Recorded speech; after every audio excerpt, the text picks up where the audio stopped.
Bună dimineața, good morning everyone.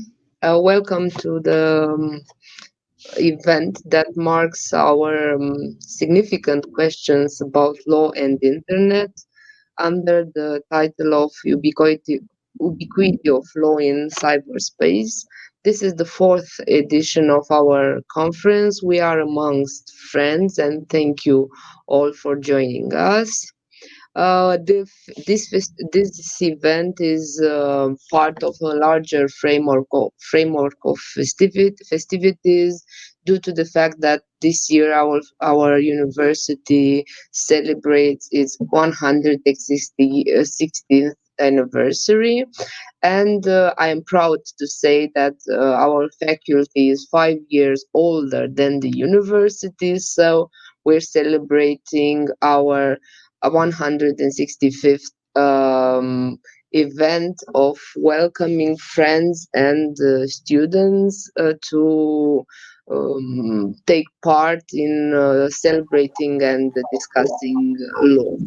It is my great pleasure to it is my great pleasure to open and moderate this panel, and I will share with you some thoughts about the theme of the conference that remained with me from the last event.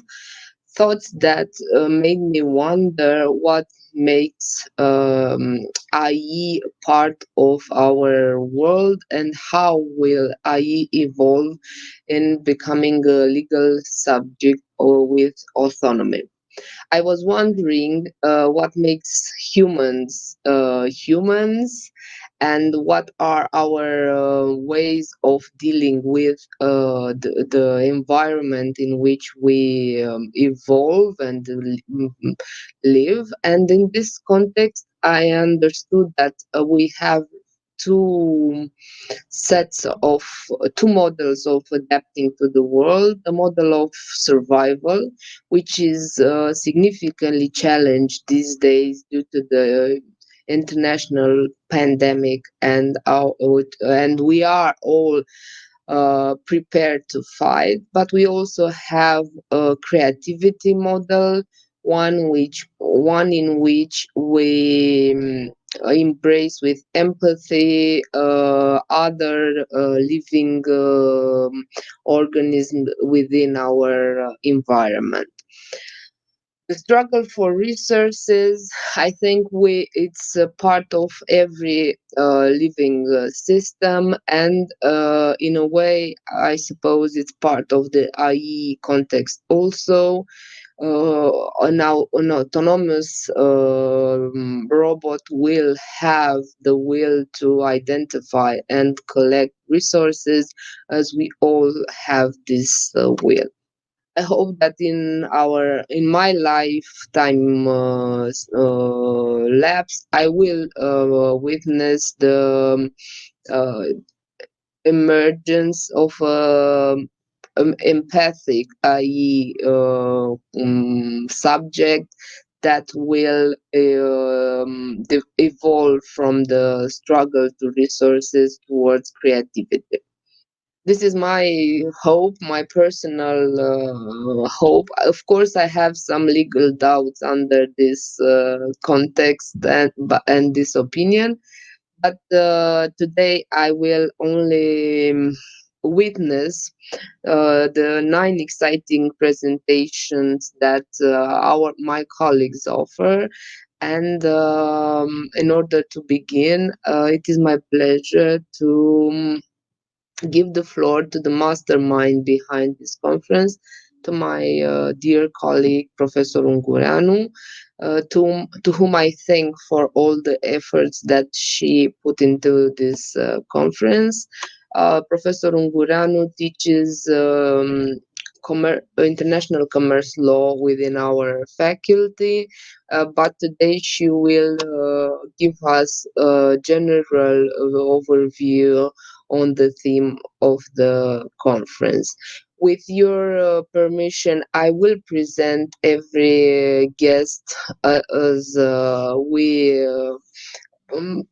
we consume the program, and I kindly ask you to give us your input by comments on the Facebook page of juridice.ro, whom also I have to to give my thanks and express my gratitude for hosting us today. So, to the mastermind, Professor Ungureanu, you have the floor. Thank you. Thank you, Madam Chair. You are too kind. I'm not a mastermind. Anyway, first of all, let's admit it. Internet is awesome. The internet is changing everything. The way we live, we think, we learn, we fight, we do business, we think of ourselves, everything. 4 years ago, at the first edition of the conference, I had been talking about the omnipresence of the internet in a vast array of legal domains, or generally speaking, in our legal lives. Now I'm turning to the opposite, the omnipresence of law in cyberspace. And I will share some slides because I like to be a little bit more convincing with that. Okay, I think it's okay now. So, what do I mean by cyberspace and what do I mean by law? Cyber comes from the Greek word kivernao, which means govern, rule, and applies to leadership. The word cyberspace was first used in 1982 in a short science fiction story. Now, cyberspace refers to anything associated with the internet. What do I mean by law? I envisage the broad meaning of law encompassing hard law, soft law, and lex informatica, or the code as law. I stated in the title of this presentation that a law is ubiquitous in cyberspace. Is that true? It may seem counterintuitive, as cyberspace is, or at least pretended to be, independent.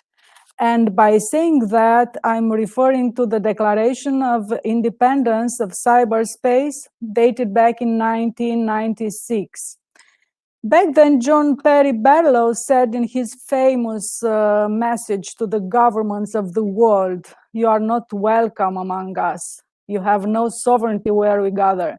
You have no moral right to rule us, nor do you possess any methods of enforcement we have true reason to fear. Cyberspace does not lie within your borders." After this declaration of independence, which I admit made me feel I'm part of something big and important, a variety of theories on internet regulation were formulated. The 90s were prolific years in terms of legal literature on internet regulation. Because we don't have much time, I will stop to Lawrence Lessig, who coined the theory of code is law. He said in 2000 that the law of the internet is the code, meaning the software and the hardware that make cyberspace work. This code, or as he called it, architecture, establishes the conditions of use for cyberspace.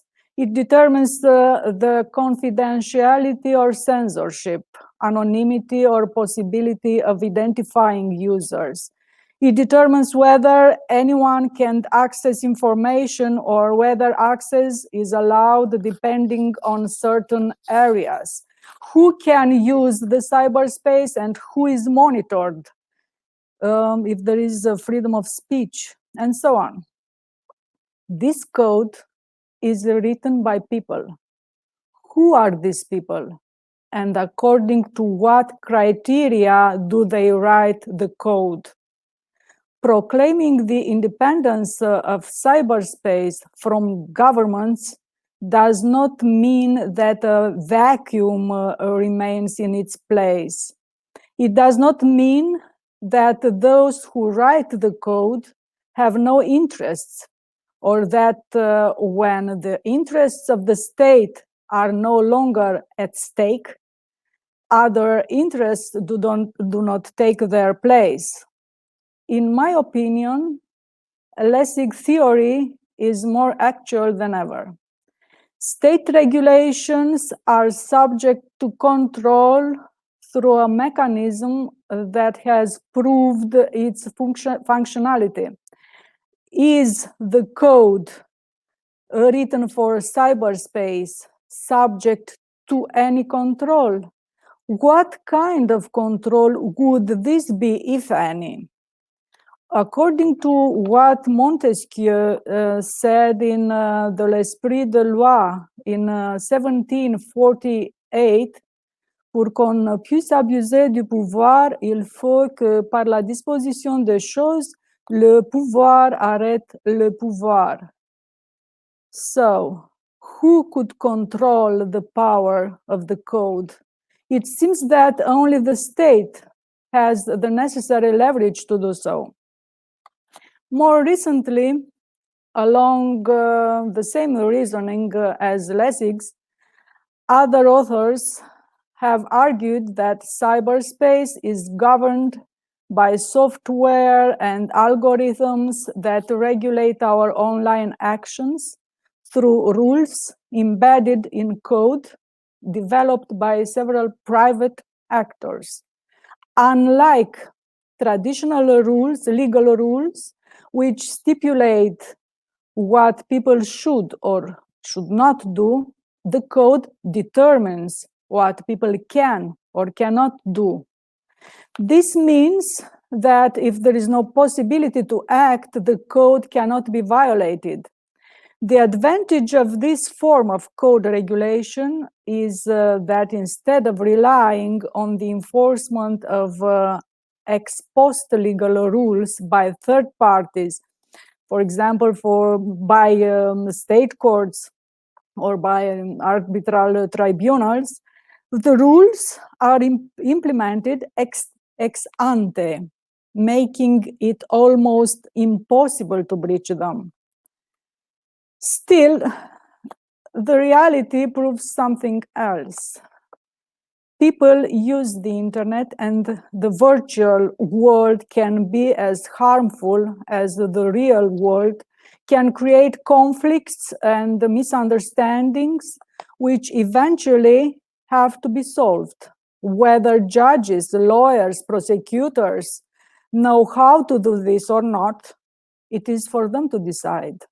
Each judge or authority called upon to decide will apply rules.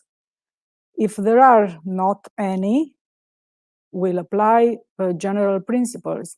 They cannot deny justice based on the lack of regulation. What rules would they apply? First, maybe we should consider as a solution the assumption that the best way to learn the law applicable to specialized endeavors is to study general rules. Therefore, already existing national and international regulations could be adapted and applied. Apart from this, in terms of hard law, there is a joint effort at the state, regional, and international level to regulate various issues that the internet poses in the field of law. What about lex informatica or code as law? This special form of code regulation is used for a variety of online situations, which appears to be much more appropriate than traditional law enforcement mechanisms. The progressive implementation of blockchain technology can lead to the evolution of Lex Informatica into Lex Cryptographia, the latter being characterized by a set of rules implemented through smart contracts. To sum up, in a perfect world where everybody complies with the rules, no matter the category these rules belong to, there would be no need to even discuss them. However, despite the sustained efforts of self-regulation or of codes or as law in cyberspace, these rules, whatever they are invariably breached, and those whose rights have been disregarded or violated are seeking for solutions. Desirable or not, rules of law are necessary in interpreting the existing ones and in the attempt of adapting and adjusting them to the new reality, sometimes in the likes of a Procrustean bed, or in creating new provisions. Legal experts cannot cope by themselves. An alliance between legal experts and IT professionals is mandatory when faced with current challenges. As President Robert F. Kennedy said back in 1986, great change predominates the world, and unless we move with change, we will become its victims. Thank you very much.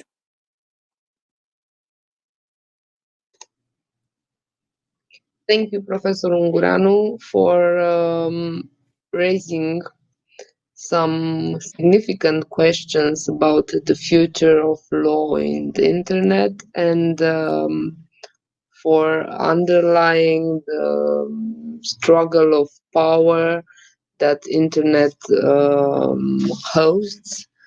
It is my pleasure to give the floor to another colleague of ours and a dear friend, Ms. Lenuța Alboaie, professor at the Faculty of Computer Science of Alexandru Ioan Cuza University, chief of the doctoral school within the faculty, for position for which I congratulate her.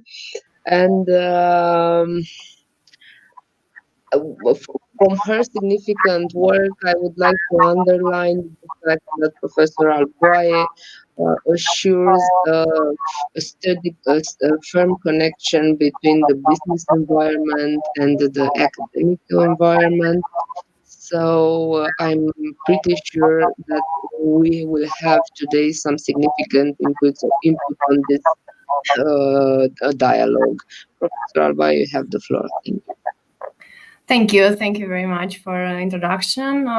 Today we'll discuss about an interesting thing, maybe link with some presentation and some subject that you already approached.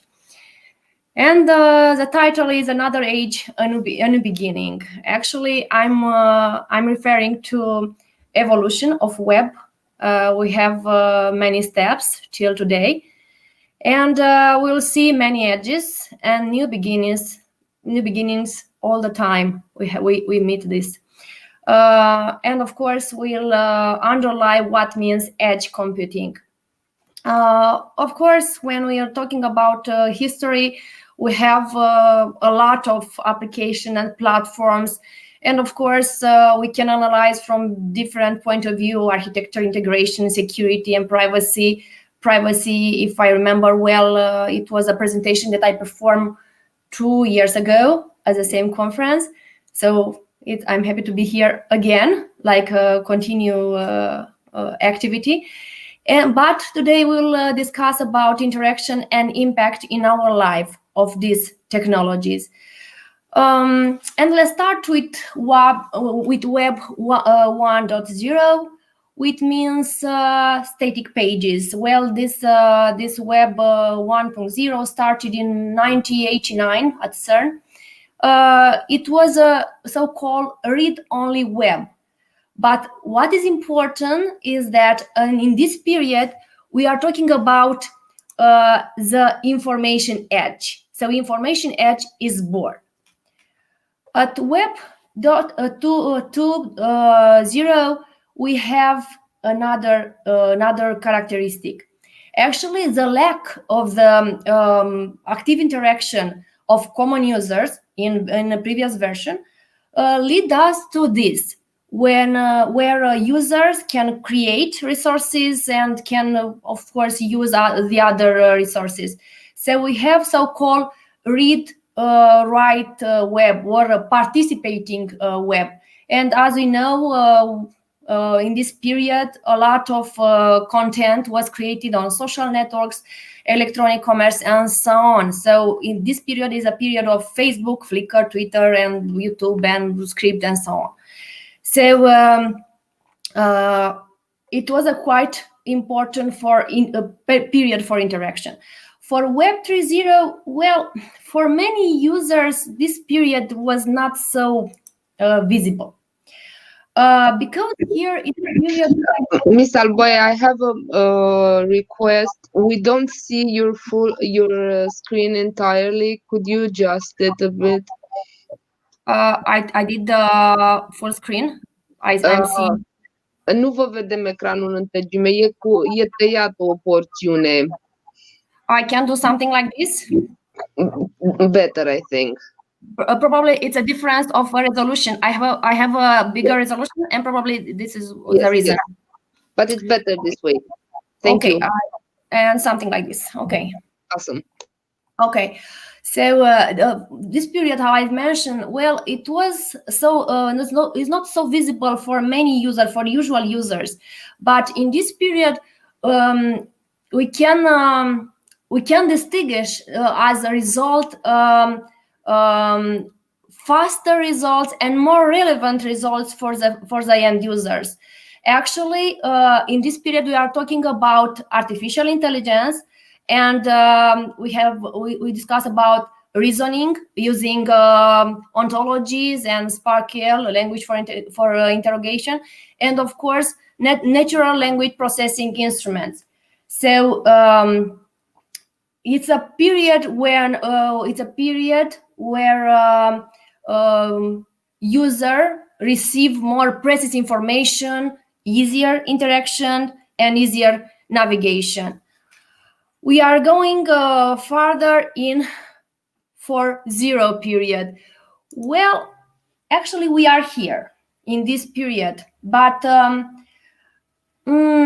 this is not exactly a new version. We could see this period like an alternative version of what we already have, because we have cloud computing for more than 10 years now. And of course, we have mobile. So we have mobile surroundings also. So actually, this period, it's a kind of adapting to the mobile surroundings and cloud platforms also. So Web 4.0 came and connect all devices in the real and virtual world in real time. So let's see how we can do that, because this period is building right now. Well, we need something. We need some technologies, and I depict here 5G, of course. We are talking about ultra high speed, which is a potential enough to change the meaning of a cell phone usability. So their functionality will be equivalent with laptop functionalities. So it's quite a difference. When we are talking about 5G, let's think at some characteristics. Let's think that we have a large data volume that can be sent. Let's talk about latency. Latency means taken, that is the time taken from a device to respond to each other over a wireless network. And let's make a comparison. At 3G networks, we have a response around 100 milliseconds. For 4G, we had around 30 milliseconds. For 5G, let's say it's about 1 millisecond as a response. So that is a kind of instantaneous response. 5G bring other things like low battery consumption, high capacity to allow more devices connectivity concurrently in the same time. Lower cost for the infrastructure, because as we will see, and we see these days, 5G initially it will operate in conjunction with existing 4G networks, and of course, and not in the end, we are talking about high reliability of the communication. So these are this is important for our 4G for a period of web, and of course, without this technology, we can reach to edge computing. Well, this is a new edge somehow, and let's see why. Well, edge computing can be viewed as an optimization of cloud computing systems. Even 3 years ago, I was looking at the same conference about cloud computing and how nice it is and how a lot of companies will pass to this kind of architecture. Yes, but we need some improvements. So edge computing is an optimization of cloud computing system by processing at the edge of the network. So we have here a picture, and I try to depict it how it happened. So here are some edge devices. So the data is produced here, but at the same time the data is processed at this level. So usually in cloud computing, it happens something like that. Here data is produced, and after that is sent in the cloud around here. And after that, the response is sent back to the sender. So that means a few things. We are reducing the latency, and the network contention means we have faster response because we are processing here, at most here. Yeah, here is called fog computing. And data is not more transported over the network. That means less bandwidth than traditional cloud computing architecture. And processing is performed locally, which means cost saving. So we have some nice issue for application that will embrace this kind of architecture. Here it's another nice view of edge computing. And yes, Internet of Things, it's a common use case for edge computing. Use sensor to collect data from geographically dispersed area. And of course, probably you ask yourself, okay, what are these devices, edge devices? Okay, I depicted here some example. An IoT sensor, an employee notebook computer, a smartphone can be an edge device, a security camera, of course with internet connection, a microwave oven with internet connection can be edge devices. And I put it here in the end, edge gateway. Well, in this picture here is edge gateway that can be as intermediate among the edge devices and cloud computing. So this is a view over the edge architecture. Well, let's go again to see the interaction and impact in our lives. Examples. Well, cost saving alone can be a driver towards deploying an edge computing architecture. Imagine that till now, all companies that actually pass on cloud computing architecture, they encounter somehow, well, not so small cost regarding bandwidth. So this will be a solution for this kind of problem, to have a part of the architecture on premise and a part of the architecture to be in cloud. Another example, before edge computing, scanning a person's face for facial recognition, implies running the facial recognition algorithm through a cloud-based service. Yes, the images will be sent in cloud, there the algorithm will process and it will send the response back. After edge computing, the algorithm could run locally on the edge server or gateway, or even on the smartphone itself. Of course, in this case, we should give more power to the smartphone, but a producer like NVIDIA and so on, they really take care by this, they want to take care by this aspect, and they work to this aspect. Other examples that we have video processing and analytics, and also this example argue why we need edge computing. Because imagine that you have one video camera connected to the internet that sends live footage from a remote office. That's fine. But imagine that you have, and you should multiply with 100 or 1,000 of this kind of devices. So that means latency and cost in bandwidth. So problems. We have these days some projects regarding real-time application like elderly monitoring. Imagine, for example, that you have parents. Yeah, you have parents that are not so, let's say, so young. So you should need to take care of them. It's a coronavirus time, so you can go to them. Yeah, so it's fine to use a range of sensor placed through the home, and discreetly they will track the person activity. Crash sensor on bicycle helmet. Imagine that you have a child, and of course you are interested to take care of him. So it's possible that the sensor can be connected to your phone, and in a case of a contact or something happened with him, the sensor will send the signal to that phone, and the phone can perform a call. So I depicted here a lot of other examples on smart cities. This project Light Street more effectively. It's a project that works in Holland. That it really showed that we have a reduction of street lighting energy with about 30%.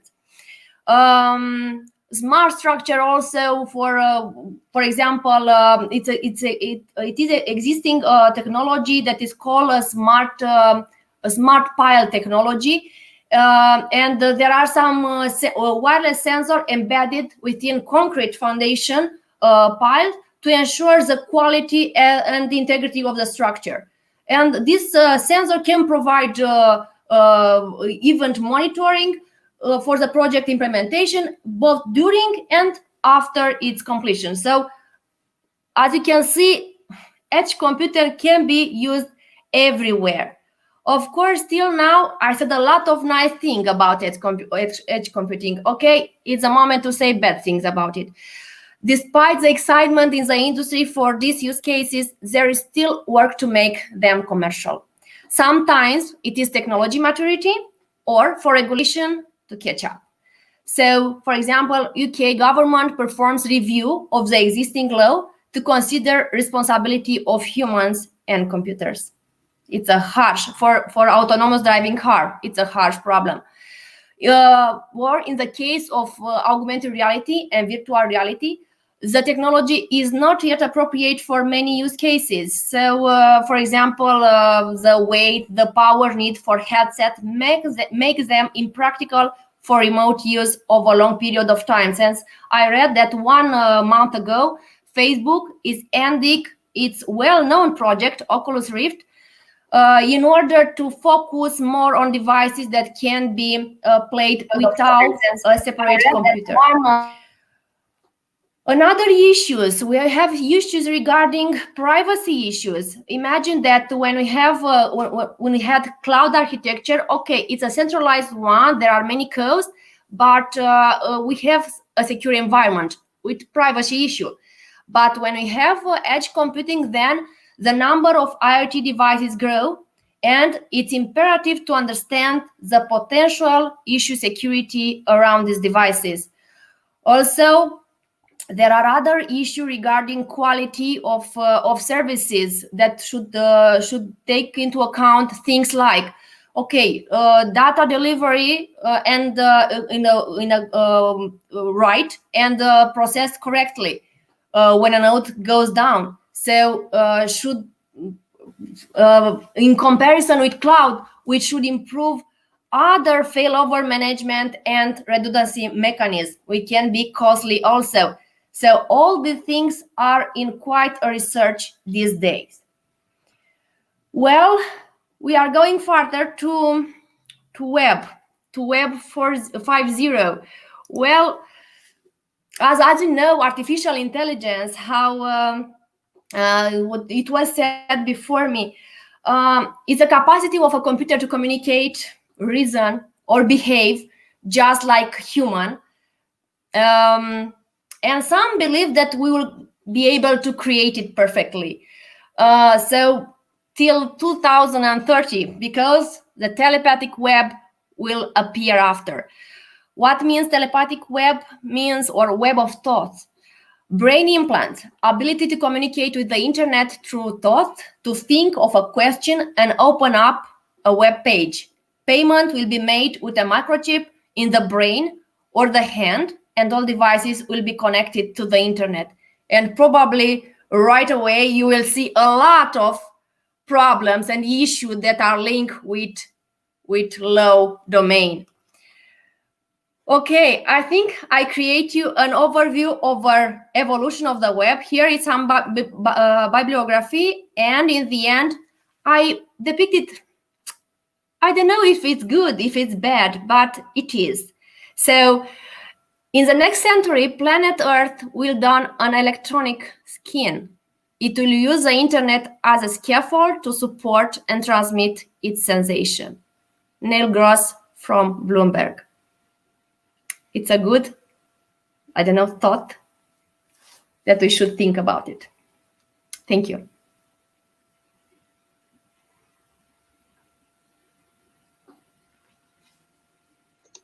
Thank you, Professor Arboy.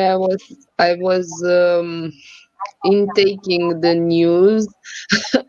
I'm pretty excited about that. It might be a narcissistic dimension to hope that we will project us in the online environment and save us there for eternity. That is an interesting thought.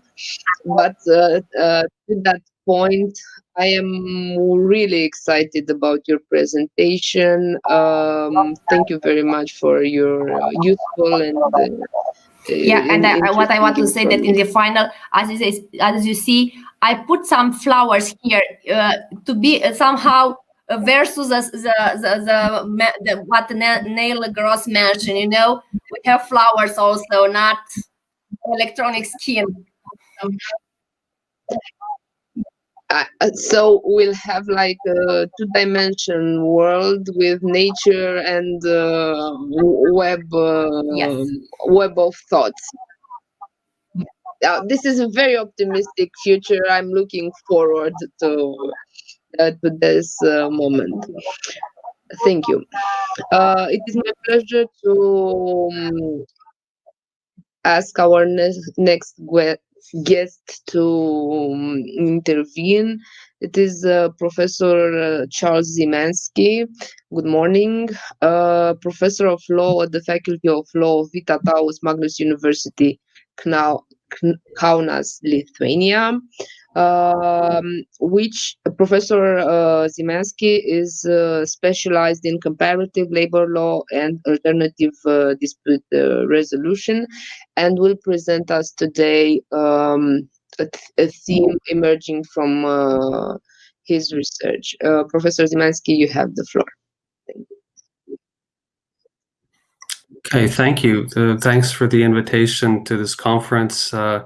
I have been in Romania a few times, mostly in Cluj, and I was looking forward to coming to Iași, but this time it will have to be virtually. But I really do thank you for participating, for inviting me to participate in this conference. We will maintain our physical invitation. It's just postponed for the moment. Of course, yeah. I mean, but it's great to see you, and it's great to see everybody. And it looks like there's a lot of people following this, so it's great that we could reach everybody. All right, let me try to share my screen, and we'll see if this works. Could everyone see that? I hope. I'm afraid no, I can't see anything. Yes.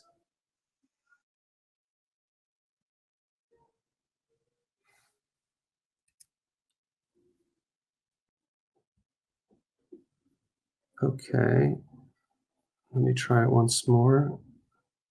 Application window.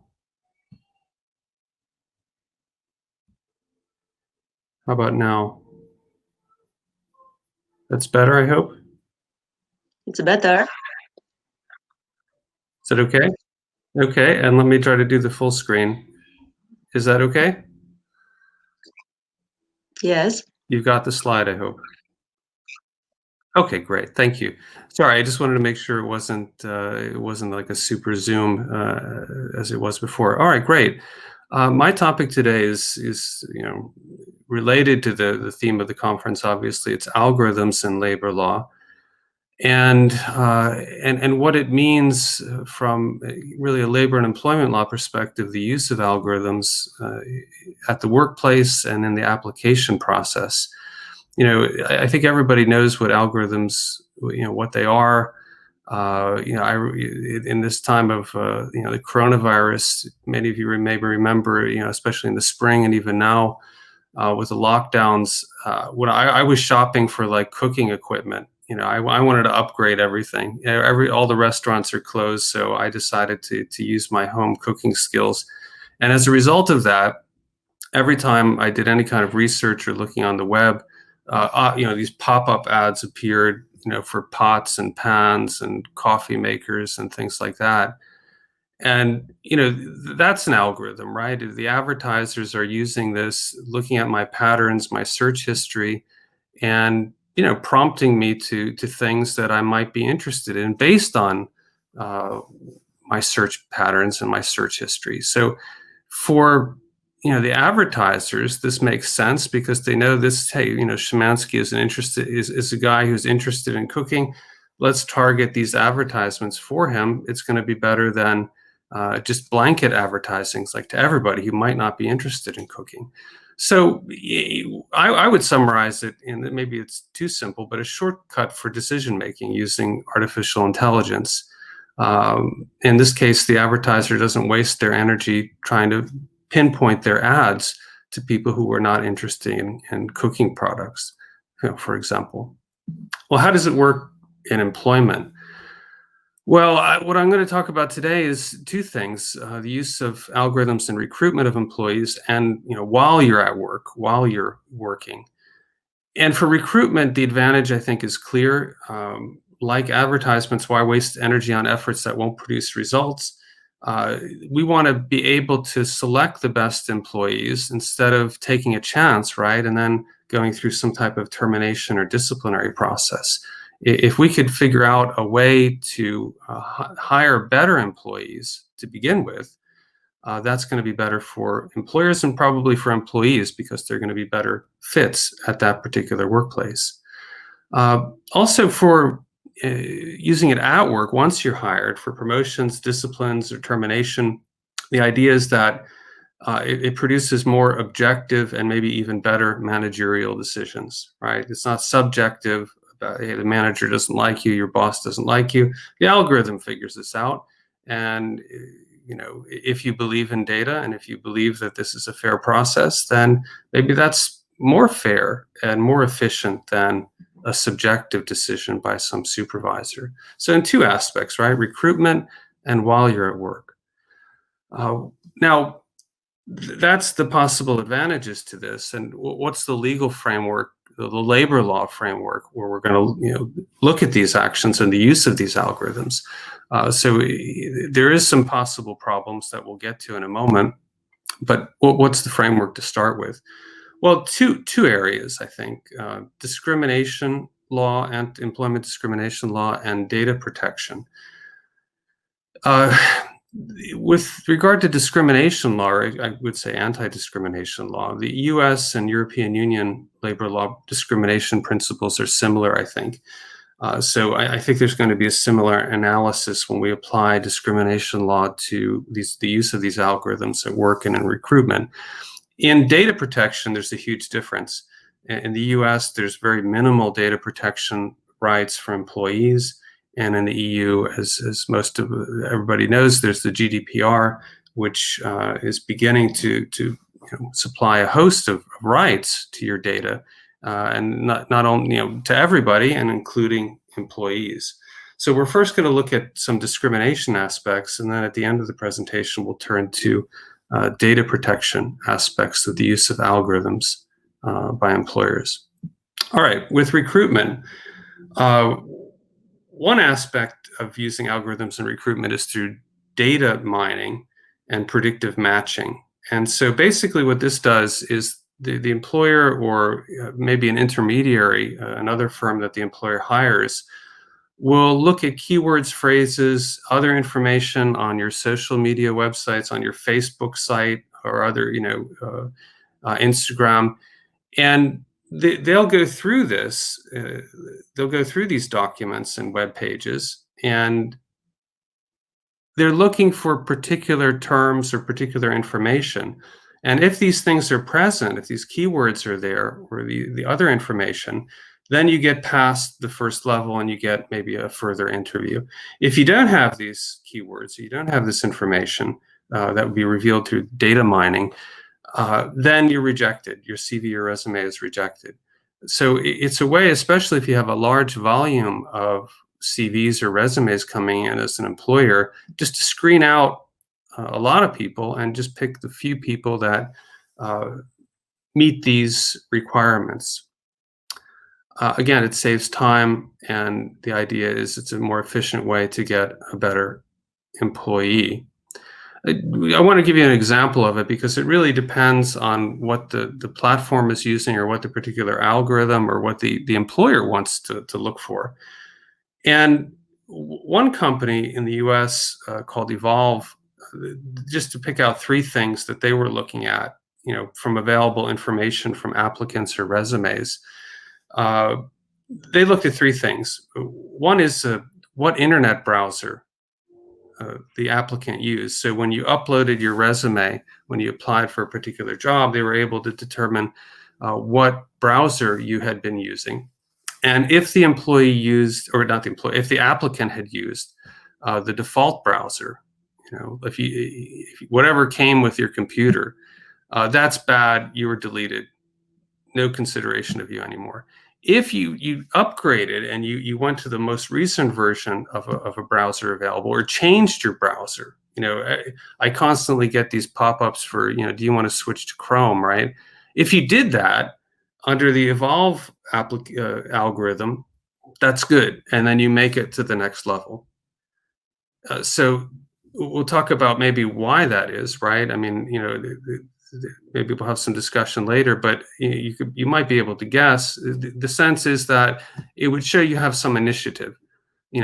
For those of us who just sit with whatever browser came with the computer, you never upgrade it. Well, that maybe shows that you don't have some initiative or a lack of ambition. If you are changing, even if Chrome is not even better, but you're making an attempt to improve the performance of your web browsing. And that was seen as a good sign for the employer. If they number 2, if they determined that you were on 1 or 2 social media sites, so let's say Facebook and Instagram, that's good. You move to the next level. If 3 or more, that's bad. Or if you are on no social media sites, that's bad. And again, we could look at that. It shows if you're on 1 or 2, you are socially connected, you do have contacts, you have a network. If you have 0, well, that may suggest you don't have a lot of interaction. Or you don't know how to use it. Or if you have too many social media sites, that might suggest that you're spending more time on personal issues than you would be at work. The third category was if you live within 5 miles of a workplace. So the data had shown that if you live closer to the workplace, the work site, you're more likely to stay at that employer longer. And that might be, maybe some of you have had these conditions in your life or with family members. I think there's some truth to that. If you do commute a lot, if you live a far distance from your workplace, oftentimes you're looking for other opportunities that are closer to where you live, and you may quit. And so that's what the data showed, at least under the Evolve algorithm. So this is just one example. There could be many, and it's really what the employer wants to see as a correlation between, based on history, what will be a good candidate, what will be a good worker. Well, what is it, is that okay legally though? Is that okay as a matter of labor law? The employer might be satisfied with it, but what are some issues? Discrimination issues. And in the US and EU, it's called different things, but it's basically the same task: disparate impact in the US, or indirect discrimination. Did the algorithm produce a statistically discriminatory effect on one group? And even if it did, then the employer would need to show that they have a legitimate business interest in using the algorithm. And then finally, it would go back to the employee to say, well, maybe there's a less discriminatory but still effective selection method. So it's kind of a three-part task for, at least in the US, disparate impact discrimination. The idea is that, there's not an intentional discrimination. The algorithm is not purposefully trying to destroy a particular group or harm a particular group, but the effect of it is harmful. And if we look at the Evolve example, what groups could this have an unfair impact on? And you might be thinking about it, who doesn't upgrade their browsers?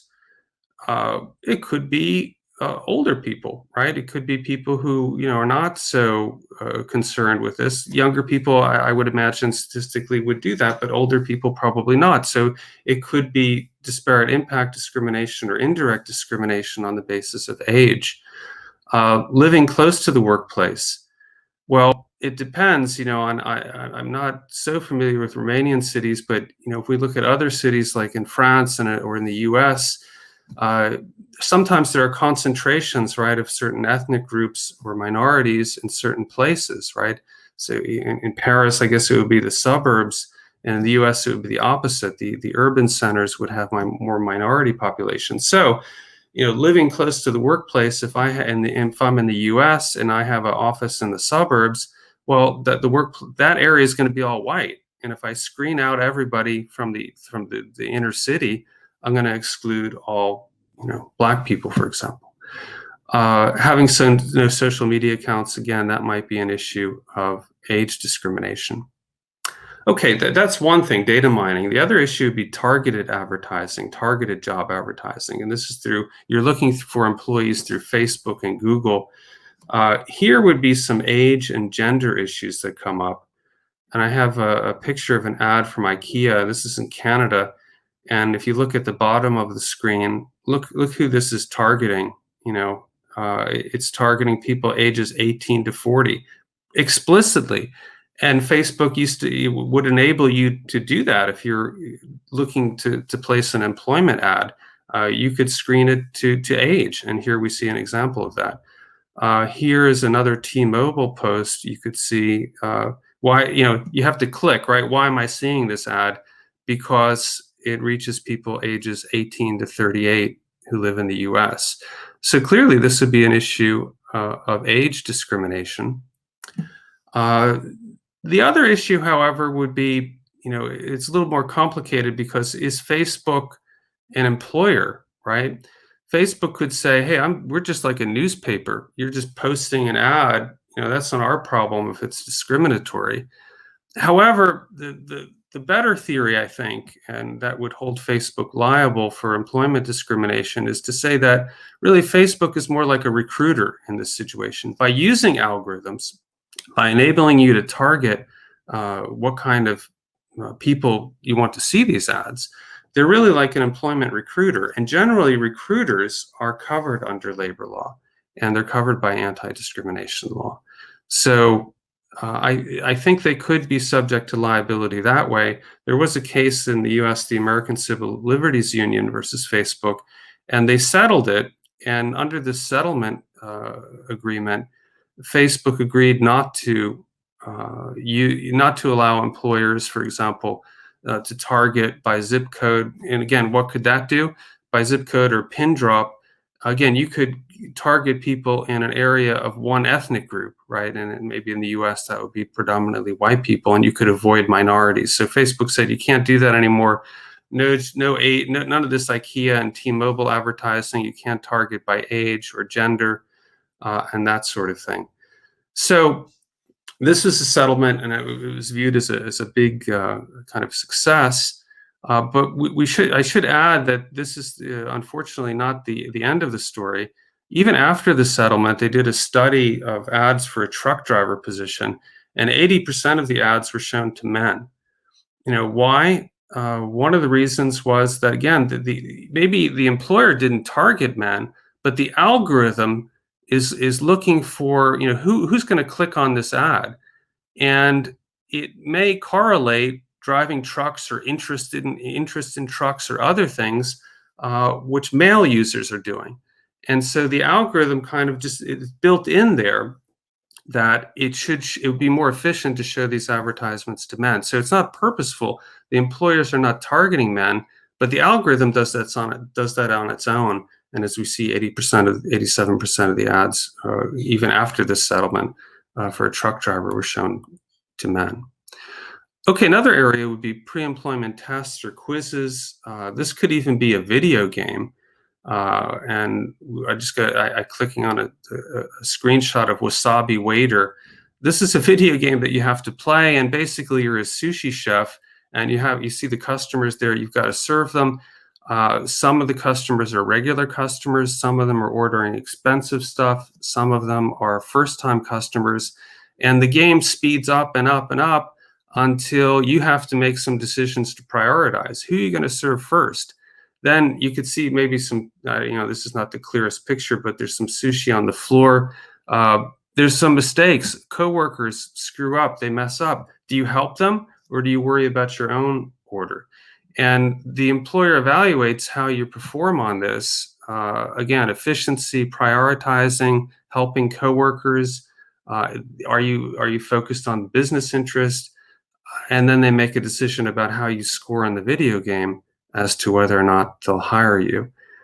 Video recorded interviews are done. And so you record a video online, then a company like HireVue or some other companies will do facial recognition and word analysis and try to predict who's going to be a successful candidate. Again, there's some kind of scary attributions to this. Even if let's say it's unclear what race you are, some facial recognition could make a guess about that. Also, just about your facial expressions. There's some algorithms that would suggest how you speak, with your mouth open. Are you smiling enough? What kind of movements do you have? That would suggest whether you'd be a good employee or not. And then they do some word analysis, what kind of words you're using, how many times you're repeating yourself. That also could suggest whether you're going to be a good employee or not. Other types of recruitment would be job matching and passive systems. Basically, you put up your resume or CV, and these recruiters try to match you with an employer. The algorithm comes in by this thumbs up system. For example, with ZipRecruiter, the employer is asked to, hey, did you like this resume? Does this look like a good candidate? If they give it a thumbs up, that goes into the algorithm, right? And then ZipRecruiter is going to try to find more people like that, like the resume that you gave a thumbs up to, and try to send those people your way. So are there discrimination issues here? Yeah, there could be. Depending on the quiz or test, sometimes if it's considered a psychological test, for example, in the US, that would be disability discrimination. You can't give a medical exam to somebody before you give them a job offer under the Americans with Disabilities Act. Indirect discrimination, we talked about what groups could be disadvantaged of this. You could imagine, right? Do older people, are they as good as playing video games as younger people? That could be discrimination. Also, I just raised quickly anti-union discrimination. There are attributes. Are you more interested in the collective? If you're so interested in other workers, that might make you a union supporter, and maybe an employer doesn't want a union in their workplace. There's also the use of algorithms at work. We could do, looking at communication patterns, keywords, times your emails have been shared by other employees, geolocation information. One algorithm says that employees eating lunch together are more productive than those eating alone. And again, going back to the last presentation, going far in the future, we could have, this old Tom Cruise movie Minority Report scenario. Employees may be fired for future mistakes before they commit them, right? The algorithm could predict that you're going to mess up. And so why not fire you earlier? So these are kind of some possibilities there. Collective bargaining issues. Just one quick thing, because I know we're probably a little bit short on time, about union organizing. There was a recent example in the US about some organization called Work Money, which is really backed by labor unions. And what they did on Facebook is had some surveys about coronavirus, the effect of the coronavirus at work. And depending on your answer to these surveys, like how are you doing? Have you lost your job? Are you getting enough money? Depending on the answers to the survey, some people would be regarded as favorable to unions and joining unions. And then the union would follow up with some contact with them to try to get them to join. So unions may also use this as well. Data protection issues. So we went through the discrimination issues. Really quickly, one particular issue, again, the US would almost be out of the picture here, but the EU does have some stronger data protection, including Article 22, which says you can't be subject to solely automated decision-making. And with 3 exceptions, unless it's necessary for contract, explicit consent exists, or there's a legal obligation to do that. And even so, you do still have a right to a human decision maker at the end. This was cited in a case just a few days ago that was filed, the app drivers and couriers union in the UK versus Uber. It was filed in the Netherlands because that's where Uber keeps its data. And it's one of the first Article 22 case. And this is based on automatic deactivation of these Uber drivers. So they were arguing, hey, this was a solely automated decision. We were just deleted. We object to it, and we wanted the right to a human decision maker, but we didn't get it. So it'll be very interesting to see what happens there. Is that the answer? Is that the final solution? Can Article 22 save us from the abuse of algorithms? Well, there's some limits there. There was a working group paper analysis of this that said using algorithms in recruitment basically would still be okay because it would fall under the contract exception. It's necessary for an employment contract to be able to scan through thousands of resumes, and in that case it would be legal to use algorithms in the recruitment process. It only applies to solely automated decisions. So if humans are involved in some meaningful way, Article 22 wouldn't apply. And then the question, I haven't been so philosophical in this presentation, but do we really need or want human intervention or just a better algorithm? So Article 22 presupposes that, hey, we need humans. We need, at some point we have a right before we're fired. Some human should take a look at this and hopefully that will be a fairer process. There's some scholars that say maybe that's the wrong direction. Maybe the direction is maybe a better algorithm. Is a human decision always better? And that could be, going to the final point about positive aspects of employment algorithms. Could it be less discriminatory? How much? We talk. Now in the U.S., there's many demonstrations. Black Lives Matter, focusing on the issue of discrimination, and even implicit discrimination, right, or biases that we have. Maybe the algorithm is better in that sense. And there's been some examples of, for example, one is that Google had a kind of a policy that was hurting women. Women weren't applying for promotions, so there was an algorithm built in that gave them a notice or a nudge to encourage them to apply. So I just there's more to it than this, but I just raised the fact that the possibility that maybe instead of going backwards and making sure that humans are making the decision, maybe another alternative is make sure the algorithm is okay and maybe improve that as opposed to focusing on human decision making, which can have its own problems, its own difficulties. So I just wanted to again show you, at least give you an overview of what's going on in labor law and algorithms, and maybe some food for thought. And thank you for your time.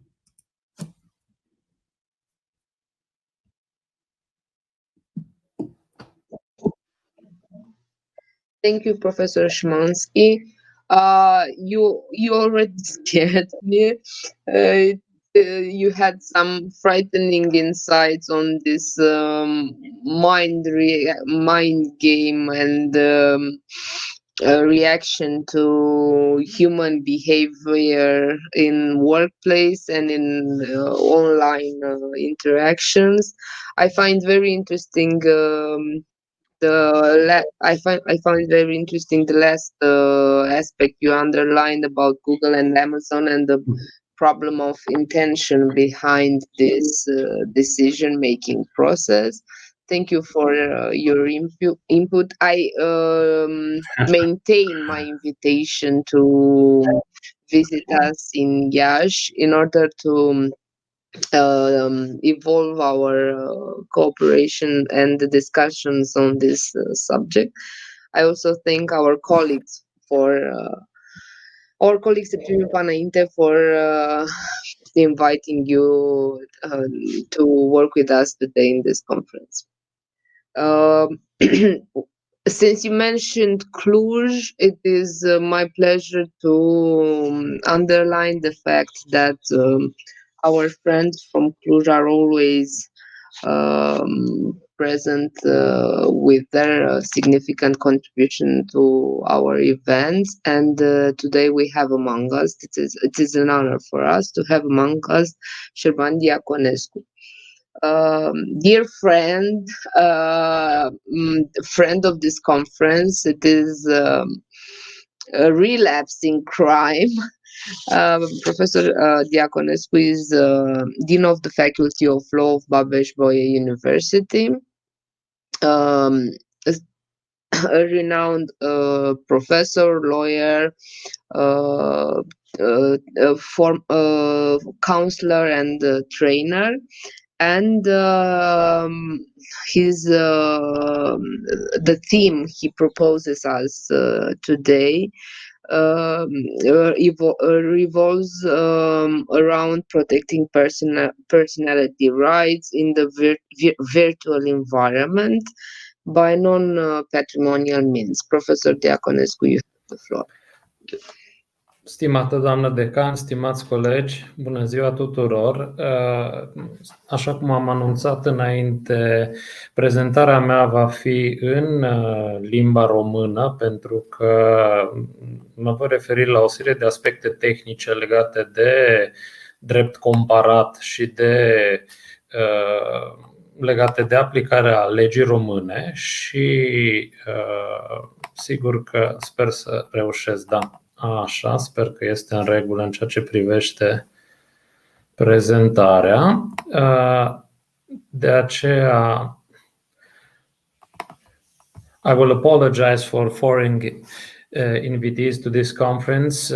I think it's better to sustain my presentation in Romanian because of the audience. Așa cum doamna decan, căruia mulțumesc pentru invitație, a precizat, tema mea de astăzi va atinge problema diversității mijloacelor de protecție a drepturilor personalității. În special mă voi referi la dreptul la viață privată pur și simplu din motive de economie de timp.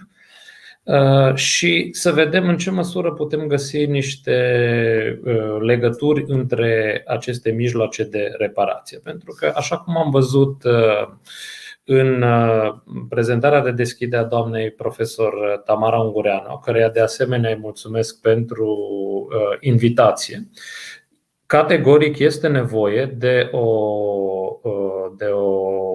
reglementare pentru ceea ce se întâmplă în spațiul virtual. După cum vedeți și în primul slide pe care l-am propus, este arhicunoscut, este de altfel unul din argumentele pentru care s-a adoptat și regulamentul de protecție a datelor cu caracter personal. Faptul că dezvoltarea exponențială a activității în mediul virtual, rețelele de socializare, munca de la distanță au transformat fundamental delimitarea clasică între sfera vieții private și sfera vieții publice. Trecând mai departe, doamna profesor Alboaie ne-a prezentat modul cum va evolua tehnologia în viitor, faptul că vom avea noi provocări tot mai mari, tot mai puțin așteptate, și din prezentarea domnului Szymanski am putut să vedem ceea ce constituie un pretext și pentru prezentarea pe care doresc să o fac astăzi. Avem sisteme diferite de protecție juridică pentru problemele care le poate genera internetul. Am văzut modalitatea diferită în care legislația din Uniunea Europeană, dacă este să ne referim în general, eu voi încerca să fiu mai tehnic și vom vedea și diferențe în interiorul Uniunii Europene în ceea ce privește sistemele legislative față de, să zicem, Statele Unite sau Canada. Tratează problema interacțiunii și a încălcărilor regulilor în spațiul virtual. Sigur că nu o să fiu niciodată de părere că vom avea nevoie de un algoritm mai bun. Întotdeauna, până la urmă, titularii de drepturi și obligații sunt oamenii din spatele algoritmului. Dar sigur, se ridică problema care sunt mijloacele cele mai funcționale pentru a putea proteja drepturile personalității, în special viața privată și onoarea și demnitatea în mediul virtual. Clasic avem cunoscuta răspundere civilă.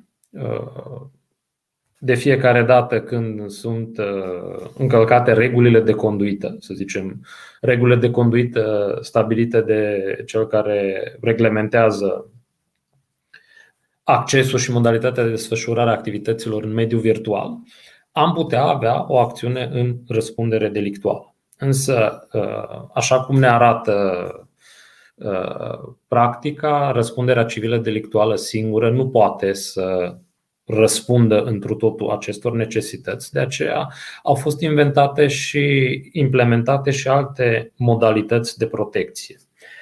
Avem Convenția Europeană a Drepturilor Omului, care sigur intervine ca un regulator în relațiile dintre cetățean și stat și care impune statului să găsească mijloacele cele mai eficace de a asigura protecția acestor drepturi. După cum vedeți în prezentare, poate să fie și prin intermediul răspunderii civile delictuale, în măsura în care aceasta prezintă garanții de predictibilitate și accesibilitate, așa cum a reținut Curtea încă de multă vreme în cauzele de referință Hague contra Belgia sau Toma contra Luxemburg. Dar, în egală măsură, unele sisteme de drept, nu toate, și de aici este punctul de pornire al demonstrației pe care o voi încerca astăzi, în unele sisteme de drept, între care și sistemul nostru de drept, au apărut drepturile personalității ca drepturi subiective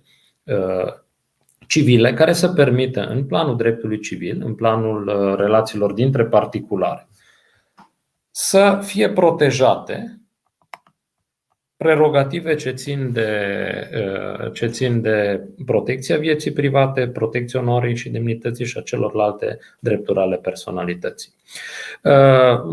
N-am să intru în detalii în ceea ce privește utilizarea unor astfel de mijloace din motive de timp. Am să fac trimitere la ceea ce foarte interesant a prezentat și domnul profesor Szymanski în ceea ce privește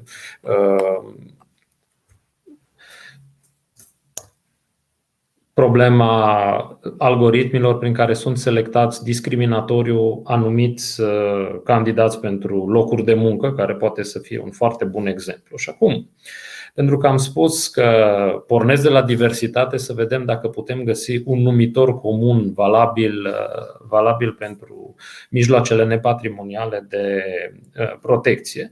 Am să iau exemplul reglementării din dreptul francez, care, sigur fiind o răspundere civilă clasică, similar cu ceea ce avem în dreptul nostru sau în dreptul belgian sau în dreptul quebecoaz, și introducerea unui drept al personalității. Francezii au optat, chiar și la reforma codului civil, să reglementeze doar respectul la viață privată.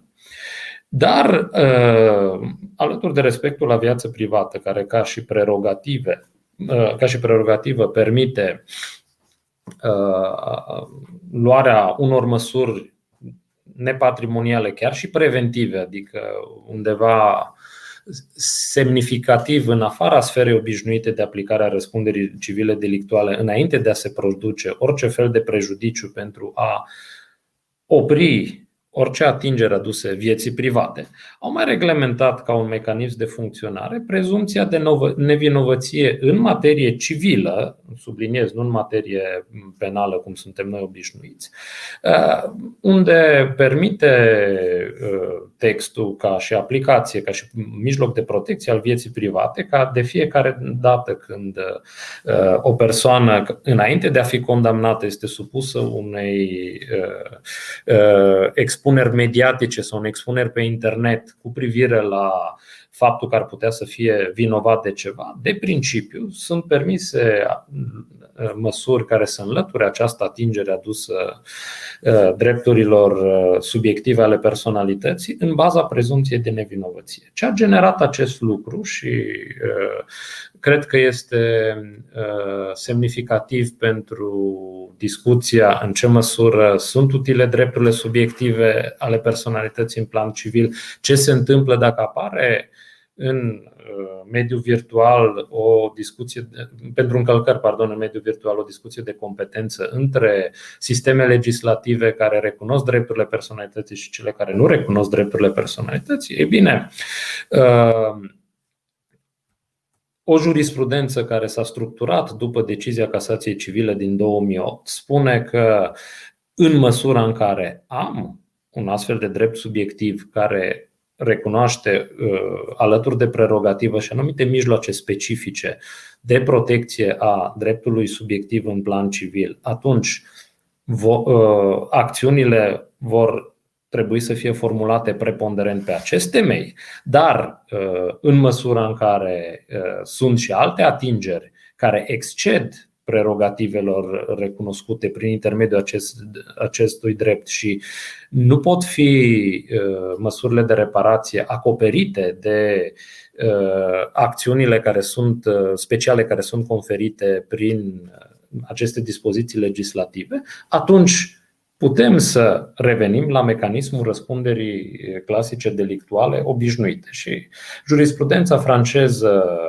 s-a lovit constant de această problemă în materia dreptului la imagine, unde, sigur, o componentă poate fi inclusă în respectul dreptului la viață privată, însă pentru alte componente nu, prerogativele recunoscute ca protecție pentru dreptul la viață privată nu ofereau suficiente mijloace de protecție. Și problema se poate pune și în dreptul nostru, se poate pune și în eventualul viitor conflict dintre un sistem legislativ în care sunt recunoscute drepturile personalității, cele care nu sunt recunoscute. Pentru că și noi am reglementat drepturile personalității în plan civil după modelul quebecoaz, după cum, în egală măsură, am reglementat și mijloacele juridice de protecție după model elvețian. Și am introdus și o chestiune, să zicem, inovativă, dar care sigur nu poate să fie decât binevenită, care exprimă de fapt fundamentul pentru modalitatea de interpretare a tuturor acestor dispoziții legale, în măsura în care avem un exercițiu al drepturilor cu bună credință și al libertăților constituționale, nu este o încălcare a drepturilor personalității celuilalt, iar dacă nu, atunci se pot dispune măsurile de protecție. Bine, și de aici, din această telegrafică trecere în revistă, mi-am propus să găsesc un liant care să permită interpretarea condițiilor de aplicare pentru mijloacele nepatrimoniale de protecție a drepturilor personalității sau mijloacele nepatrimoniale de protecție a vieții private, dacă nu discutăm despre aceasta în anumite sisteme de drept ca un drept subiectiv în plan civil, ci doar ca un drept fundamental al omului. Pornind de la principiu că limita exercițiului unei libertăți este dată de libertățile concurente ale celorlalți. Pentru că în momentul în care sistemele de drept continental au apelat la mecanismul drepturilor subiective civile, au trecut de la conceptul de libertate generală, egală și necondiționată la anumite drepturi specifice, care de principiu sunt considerate a fi inegale și condiționate. Unii autori neagă utilitatea unor astfel de drepturi subiective civile. Spre exemplu, și în dreptul nostru s-a spus că drepturile personalității ar fi doar așa zise drepturi civile, pentru că în realitate nu sunt drepturi, ci pentru că sunt generale și egale pentru toți. După cum au fost alții care, mergând mai tehnic, și aici este problema care aș dori să o subliniez și să încerc să-i ofer o soluție, au mers mai departe și au spus, în realitate, aceste drepturi subiective nu ar reprezenta decât o dublă reglementare și nu ar fi utile decât pentru că n-ar fi utile decât pentru a justifica intervenția răspunderii civile delictuale în ipoteza în care au fost aduse atingeri nelegitime unor astfel de drepturi. Însă, dacă ne uităm la experiența altor sisteme de drept, a sistemului de drept elvețian, de unde ne-am inspirat, dacă ne uităm la ceea ce ne recomandă Curtea Europeană a Drepturilor Omului, care a fost în mod repetat chemată să se pronunțe pe interferența dintre exercițiul dreptului la liberă exprimare, în special prin mijloace de presă, și protecția vieții private sau, după caz, a dreptului la onoare și demnitate, putem vedea că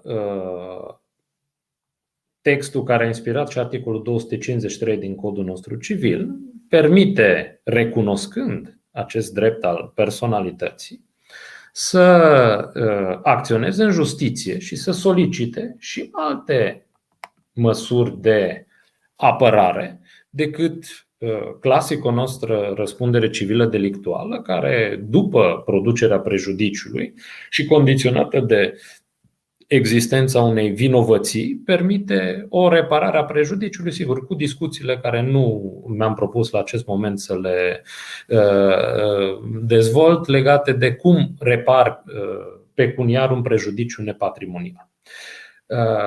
Aceste mijloace de protecție, articolul 28.11 este similar cu 253 aliniatul 1 din codul nostru civil. Pe de o parte, permit și acțiuni preventive împotriva unei atingeri ilicite dacă ea este iminentă, sau încetez atingerea și atunci pentru viitor nu se va mai produce prejudiciu respectiv, precum și posibilitatea ca suplimentar, în măsura în care există și un prejudiciu, să fie pornită o acțiune în răspundere civilă delictuală. Dar, sigur, pentru acțiunea în răspundere civilă delictuală se insistă, la fel ca și în dreptul român, asupra condiției existenței vinovăției autorului. Și atunci, încercând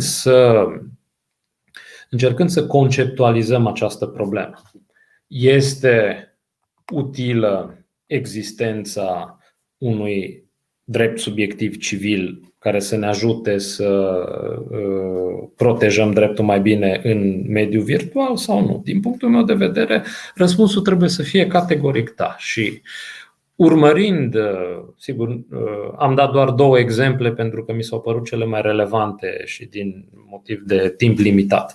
Urmărind ceea ce s-a întâmplat și în alte sisteme de drept, legislația pe care noi am adoptat-o tocmai cu acest scop ne permite să conceptualizăm existența unor acțiuni civile de protecție a drepturilor personalității care permit luarea celor 3 măsuri: măsura preventivă, interzicerea săvârșirii faptei dacă ea urmează să se producă, măsura parțial preventivă, încetarea săvârșirii faptei și interzicerea ei pentru viitor, și măsura reparatorie a constatării caracterului ilicit al faptei, ca fiind sancțiuni care intervin particular, specific, pentru atingerea aduse acestei categorii de drepturi, urmând ca, sigur, acțiunea răspundere civilă delictuală, care mai cere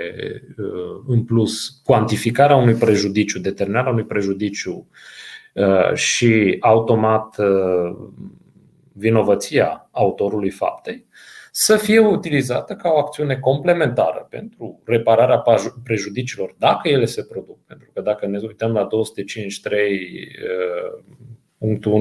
litera Cod Civil, s-ar putea ca măsura dispusă de instanță să prevină orice fel de prejudiciu, nu? Și atunci nu se impune a considera o astfel de acțiune ca fiind o acțiune în răspundere civilă delictuală. Iar cele 2 categorii de acțiuni să fie văzute ca fiind complementare sau eventual chiar acțiunea în răspundere civilă delictuală să fie subsidiară.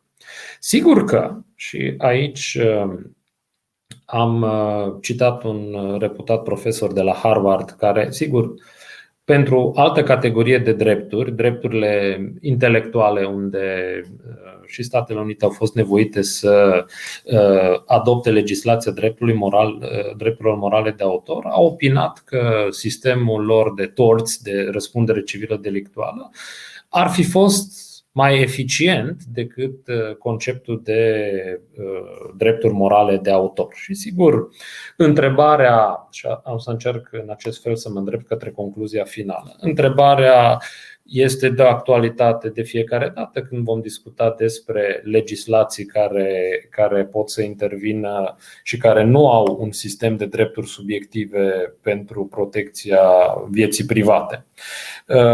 Sau chiar și în dreptul nostru, unde protecția drepturilor patrimoniale este realizată în practică cel mai adesea prin intermediul răspunderii civile delictuale, fără a se lua în calcul existența unor sancțiuni specifice pentru drepturile nepatrimoniale, pentru că, așa cum vedeți în acest slide, 2642 Cod Civil permite victimei să aleagă între 3 tipuri de jurisdicții posibile: cea a locului unde și are reședința principală, cea a locului unde s-a produs fapta ilicită, respectiv cea a locului în care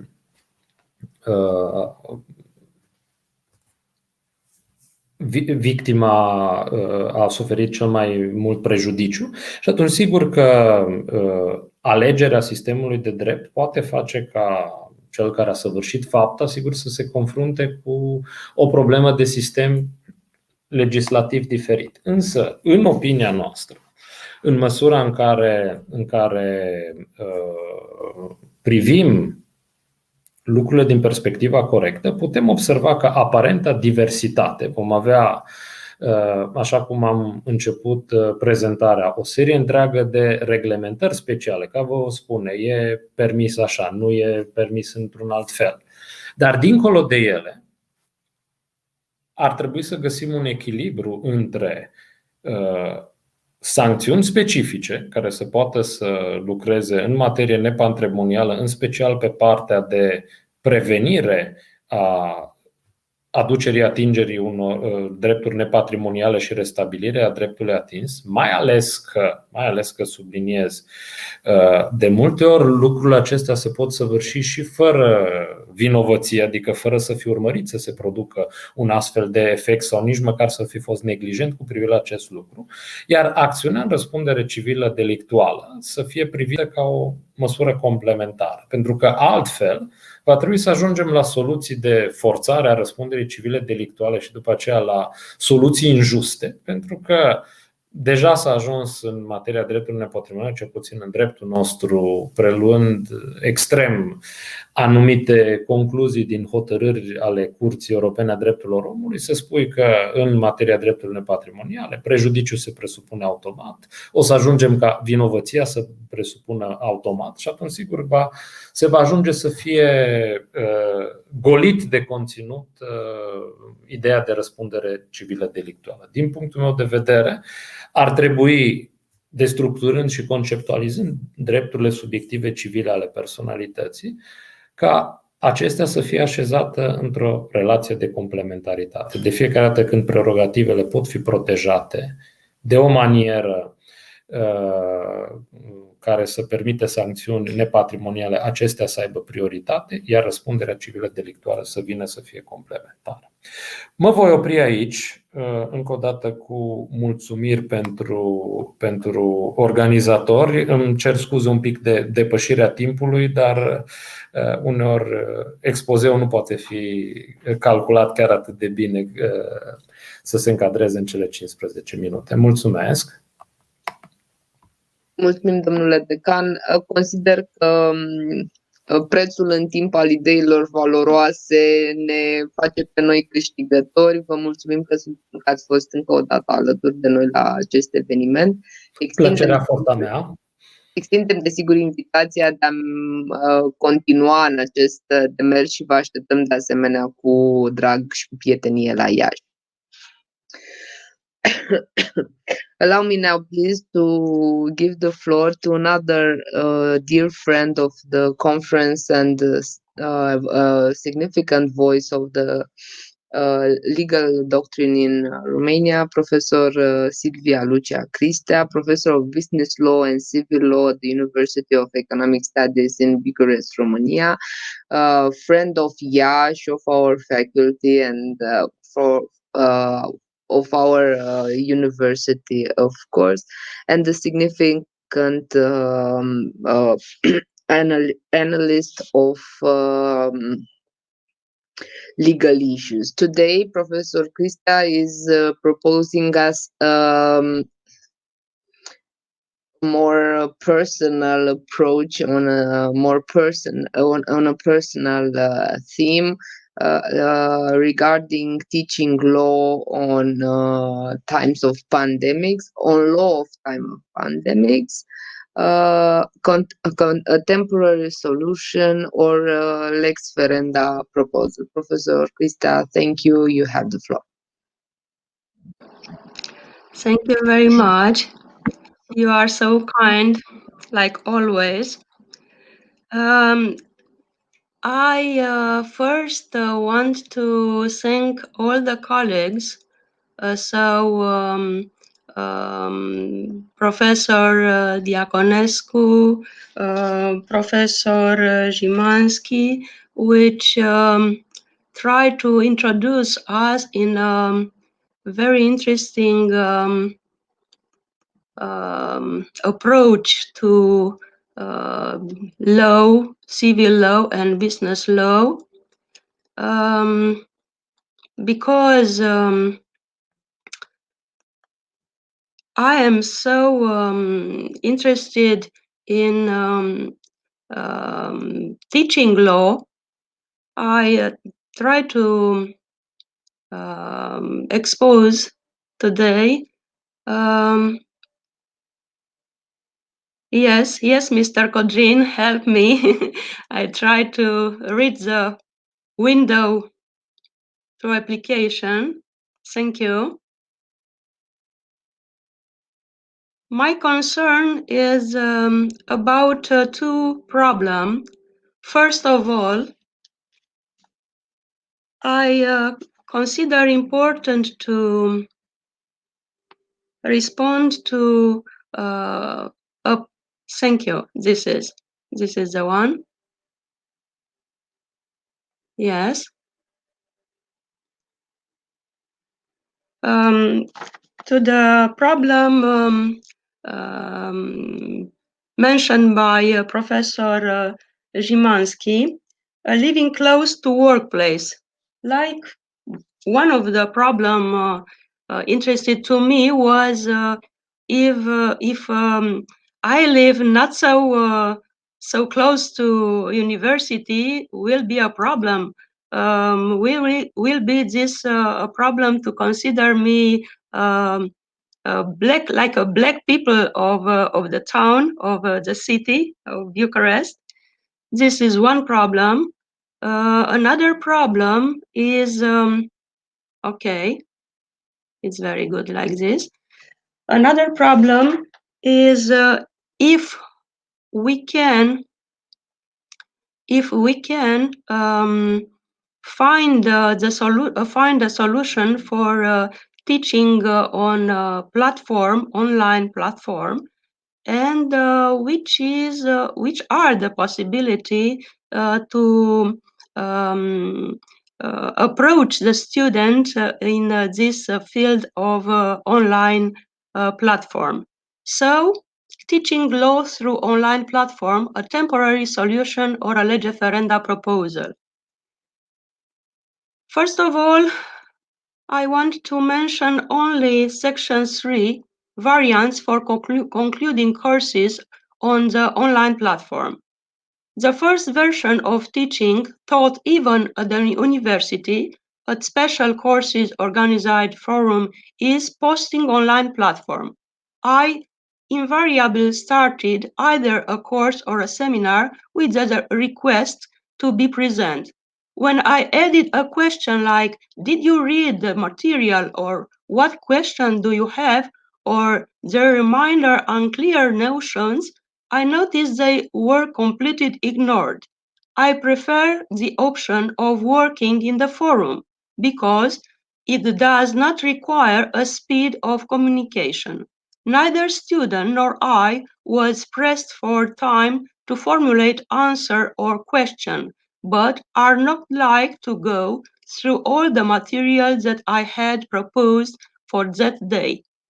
The use of the forum has a disadvantage, namely, the large number of students who simultaneously access the question launched with being able to see the history of the question. In other words, if the teacher posts a question and receives 50 answered, student X cannot know from the multitude of answers formulated which is the correct form and whom it starts. Theoretically, teacher should post the correct answer and explain to those who have erred. Basically, if you have 25 wrong answers that you will explain, how to correct all the variants. You as a teacher, but also the students, should wait for the end of the course to be able to visualize the course to resume its third, to understand the third of thought. How many will do it? The second option I used was chat. It was beneficial for both the course and the seminars, but especially for seminars.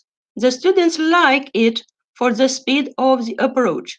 For me, chat involves writing questions and greens in advance, but also answered, in order to post them as quickly as possible. The disadvantage of this form of communication is the impossibility of explaining in case of wrong answer.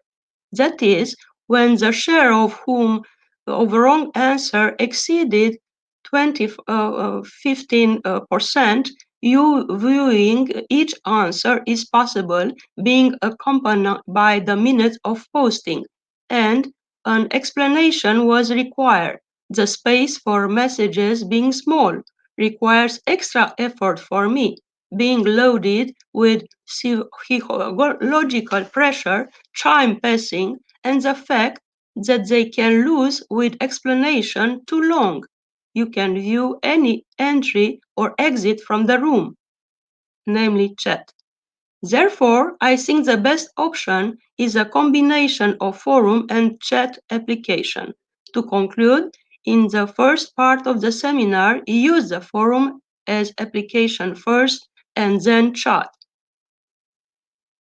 Section 4, advantages or disadvantages of activity on the platform online. From a personal perspective, the following advantages of online activity should be mentioned. 0 time dedicated to trips to the educational institution. For me, this advantage is noteworthy since moving from home to college means a road for an half and a half, and return the same road approach most often 2 hours. Undoubtedly, the biggest advantage, in my view, is to cover the advantage of the material being studied. I have been dreaming of this moment for years. I was done with the online platform. It is no longer necessary to print cases, greens, examination papers, etc. At the end of the course seminar, you can go back on the platform or reviewing question and answers. Then you can go back and correct some inconsistencies appeared following the first activity, starting with the necessary specifications. The assessment method in the quiz application brings the advantage of quick assessment in the exam. It is possible that at the end of the exam day, you have the provisional catalog already elaborated. Everything is perfect when it comes to green questions. If you have open questions require an answer, the sentences must combine quiz question in the forum, and then you find the whole sentences written by students and answers look like 2 drops of water.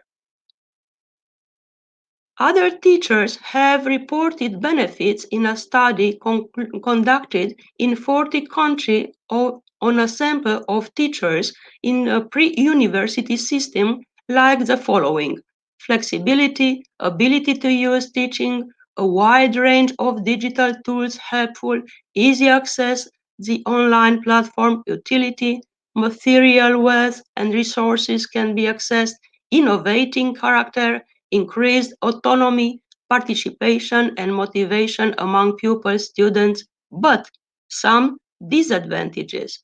The main drawback, in my opinion, is the inability to see the physiognomy of students or master of all group or series.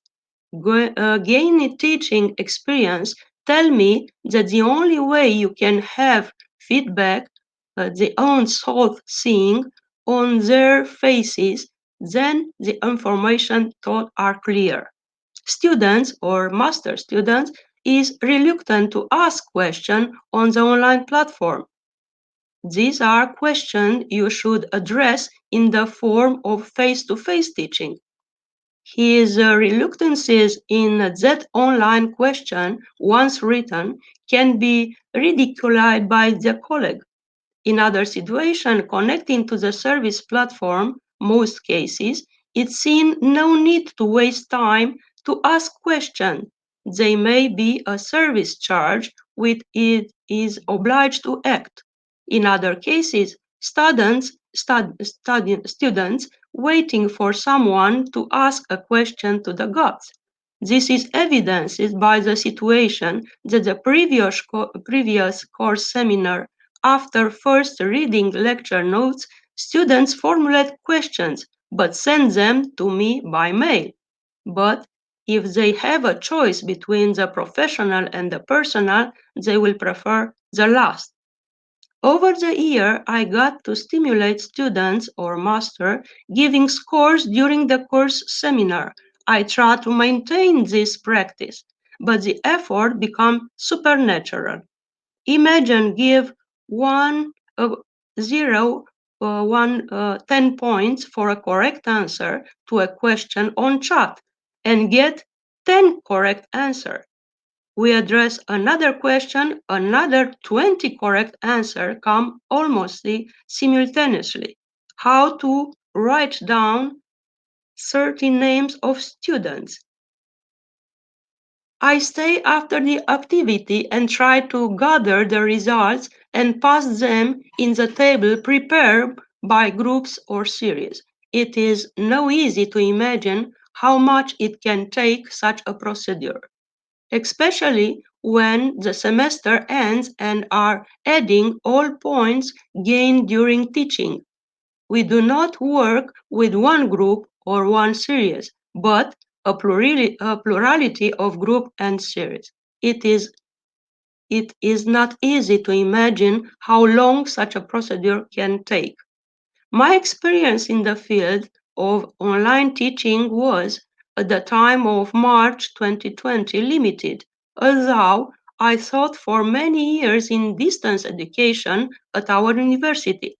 But the procedure included posting courses support on the platform, 2 or 4 face-to-face meetings, individual study topics, and face-to-face examination.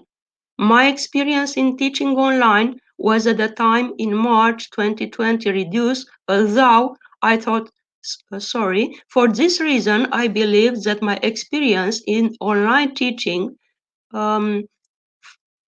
possessed me in the percentage of 25 of teachers with the necessary skill learning, according to a study whose results are posted on this study. According to this source, the respondents are those who teach. Teachers had to adapt this novel form of teaching can be divided into the following categories. 67 teachers who never surrendered online system. 25 of them had teaching tangent distance but sporadic.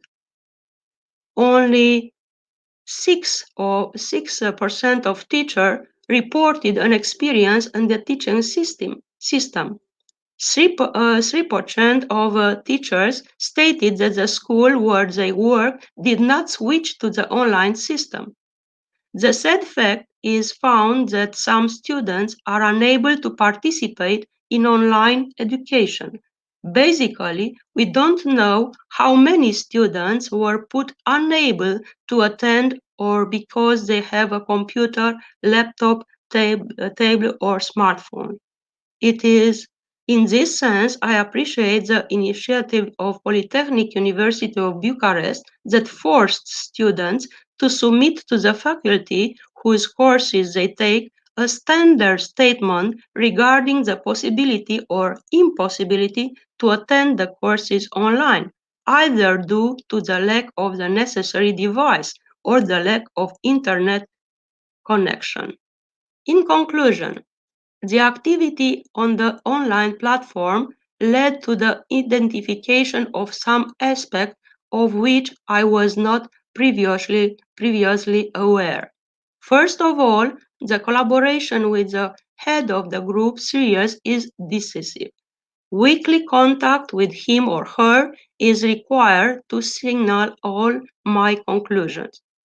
Reciprocally, gain confidence and email or phone tells me discontents or doubt colleague in a timely manner. They will no longer accumulate at the end of the semester and surprise me. Their resolution will be expended and the reason for dissatisfaction will disappear. The online assessment presents a great risk of fraudulent answers. You don't know if the student or master students are not gathered in a room and make their answer as a group.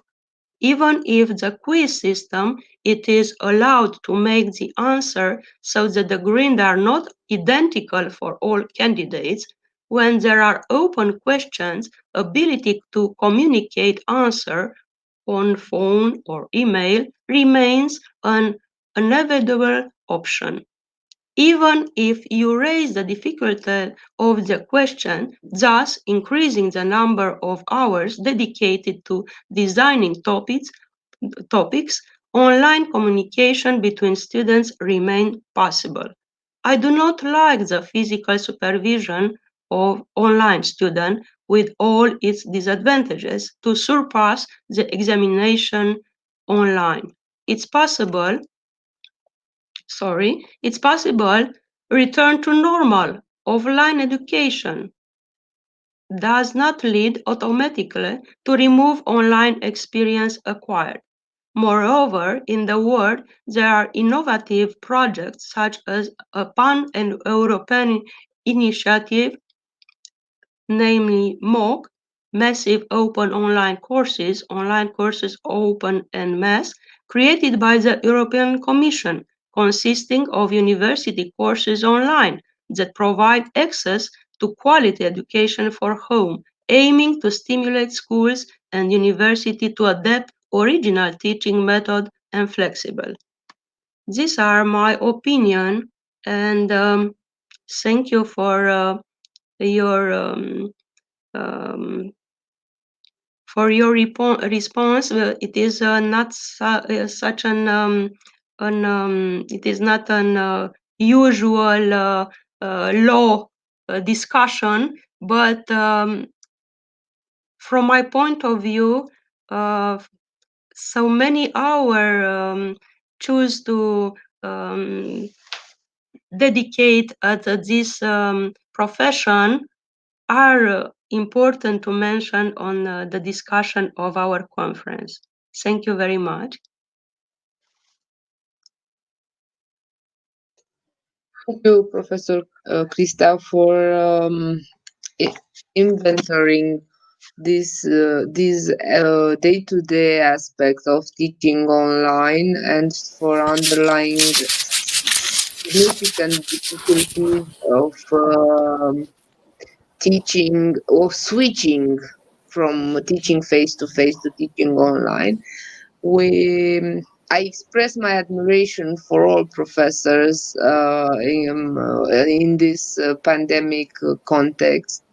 For kindergarten professors who have to teach online, I assume it's even more difficult. But I'm in a way grateful that we have these tools. We can imagine such a pandemic 20 years ago. We wouldn't have tools to teach. And as a personal thought, I always believe that in worldwide crisis, we professors would be useless. In comparison with medics, doctors, firemen, and etc. But it seems we are of great use, and we maintain the normal rhythm of life for our students as much as we can. So all my admiration for all professors worldwide.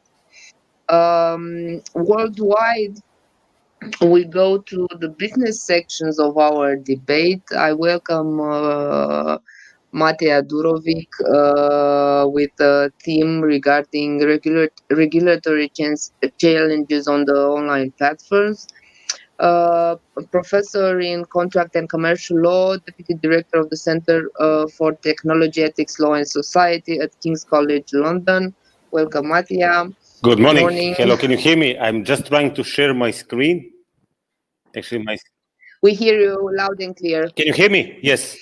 I don't know how. Yes. I would just like to share my screen, but I don't know how to do it. Actually, I'm trying to do that desperately, but it was open now, but I just don't know how I'm supposed to do it. That's my... I don't know how the others managed to do it. Yeah, I know share screen. Yes. Yes, hello. If you make your camera small, you'll have an icon share screen. Yes, I have share screen, but then I cannot. It says your entire screen, So I try to share it, and then okay, let's see whether it will work now like this. Is it sharing? Do you see the slides now? Yes, it's sharing. Oh, wonderful, wonderful, excellent. Thank you. No problem. Like these new technologies. See, I was talking a lot of challenges. Yeah, first of all, I would like really to thank you very much for your very kind invitation to this conference. Last year, I actually attended it in person, and in Yashin, it was really amazing. I mean, both the quality and me and Eleni, we were really hosted extremely nicely, and that's something we'll definitely remember. And I wish we could return as well this year, because it's really an incredible place, and Monastery Bukovina. Anyway, even if it was in person, we will probably not come because Eleni is about to give birth. So that's kind of positive developments from the last year. And also, I have to say, like now when I was looking at Sylvia, actually, I remember her last week because I was teaching about legal certainty in the context of case law of the European Court of Human Rights. And one of the landmark cases in that area deals with the Greek Catholic community of Romania. So actually, I'm very happy to see her again, at least online. So Me again, too. Hello, you are close to us. Thank you. Yes, we are actually now in Belgrade. So I'll be talking about online reviews and EU consumer law. That's kind of the topic of my presentation today. So now first to put it in the context, because I know many of you there are not kind of really familiar with European consumer law. And European consumer law is the most advanced, the most developed regional system of consumer protection that provides very advanced level of protection to consumers. Consumers include all of the citizens of all 27 EU member states, as the UK left after Brexit. And it deals with different aspects of consumer protection, like unfair commercial practices, unfair contract terms, information requirements, a right of withdrawal, etc., etc. And in the development of the body of European consumer law, the European Court of Justice, as some kind of Supreme Court of the European Union, has also played an incredibly important role to interpretation of the provisions of different directives and regulations. Also, what is very important to remember is that that in the context of European consumer law, there are two principal goals. One is the contribution to the achievement of high level of consumer protection on the one side, whereas on the other side, we have the idea of contribution to the strengthening of the internal market, to the abolishment of different national regulatory regimes of consumer protections that may represent non-tariff obstacles for development of cross-border trade. And as we can see, that the developments of the European consumer law and policy date back to like 45 years ago. It all started developing in 1975 with this first preliminary program, which was kind of first common European document in this area. And as of then, we have like really kind of very fruitful development. Now, I'm saying all of this because, the European consumer law always tried to follow the developments and always tried to follow the moves that happens, the evolution of the market, of the trade, of the society, of the consumers, of the commercial partners, etc. And today, consumer law is at kind of very difficult position because it is supposed to follow these developments brought by the fourth industrial revolution and the new technologies, which are developing at an incredible pace. And having said that, we need to see the role of European consumer law as, on the one side, providing some kind of minimum standards of consumer protection that need always to be followed, irrespective of the type of technology applied in case of commercial relations. Whereas on the other side, consumer law must not represent a kind of an obstacle, must not inhibit the development of the new technologies. Kind of very difficult task sometimes to balance. And this is exactly the position of the consumer law in the context of this kind of very popular digital market, which is one of the priorities of the new European Commission. And in that context of the new digital market, online platforms play an essentially important role. And I'm going to give you just an example to try to explain to you how things work in practice. I mean, you're all familiar with my city where I come from, or most of you, Belgrade. And actually, I had some friends visiting last December, actually. I can even tell you the reason. It was second wedding of me and Eleni. We were doing something in Belgrade. And, it was always the problem where to put the people. And I was checking, because I know some hotels in Belgrade, but, recently many hotels have been in Belgrade. And I was checking online on my favorite application for booking of the hotels, booking.com, to which I trust a lot. Actually, when we stayed in Romania, we also book it through booking.com. And actually, in most cases, it works well. So I was trying to check what's there on booking.com because they have typically good prices. And I saw this hotel like Mona Plaza, 4 stars, actually looks amazing. It's a very good area of Belgrade, close to the castle. But it's an area which is now kind of being developed, so I didn't go there for a while. So I said, looks very nice. And 9.8, you see, the average score. Excellent. Online reviews, 9.8. Brilliant. You see, rooms look very nice. I always, as a kind of average consumer, as a consumer who pays attention while acting with the market, I even not only look the average score, but I read the reviews. And you see someone from Austria, although with a Serbian name, said on Tuesday, 3rd December 2019, staff was extremely polite, room was big and comfortable and very modest, etc., all praising the hotel.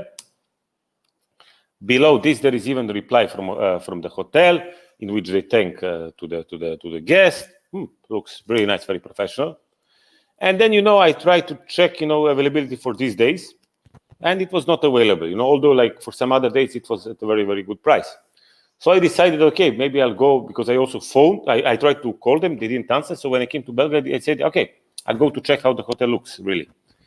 And I go there, and I realized that actually hotel was still under construction, that it was still kind of, even without the windows. So it was still a construction site, not finished. So, of course, it could not operate. It could not, it could not host any guests. And it was planned to be finished kind of in 2 months. But in order to kind of attract future guests, they made all of these kind of fake reviews. And you see what kind of problem, that's an interesting thing. That's the first kind of very good example. Second example, you see this amazing beach. It's not somewhere on the Black Sea, as you can see, but it's actually Thailand, Koh Samui, we wish we were all now there. But it's something, again, connected with very, 1 month ago, very recent case in which basically an American guest stayed in a hotel in Thailand, in Koh Samui, that he did not like, and he wrote a very bad review. But the problem is that, because of strict rules in Thailand, especially because of the situations with the royal family that is not supposed to be criticized, the American guest was faced with a jail, with imprisonment in jail of up to 5 years because of a negative online review. So you can see another kind of very interesting legal issue that kind of writing of the online reviews poses. And I don't want to talk much about this because how this background of the development of the European rules, because I think that's something Eleni will cover. But what is very important to remark is that in the last year, actually in December 2019, the European Commission has adopted new directive on modernization and better enforcement of consumer law, which is especially focused on regulation of the digital market, and especially focused on regulated online platforms, and especially about online reviews. Okay, this I won't tell you much, but basically it really kind of substantially modifies the existing consumer law. And what is very important, I just want to point out to the online reviews, which are essentially important, which deals with the new blacklisted practices. Because we have this directive, the famous one of 2005, 29 on unfair commercial practices, which provides the most powerful level of consumer protection to the consumers. And this directive, it basically prohibits all practices that are being considered unfair. In order to kind of check whether a practice is fair or not, we have three-step mechanism that every national authority in the member state always has to follow, as it has been confirmed repeatedly in case law of the European Court of Justice. So basically, there are these 3 steps that every national authority in each of the member states needs to apply while checking whether or not a trader has been engaged into unfair commercial practices which might affect economic interest of consumers.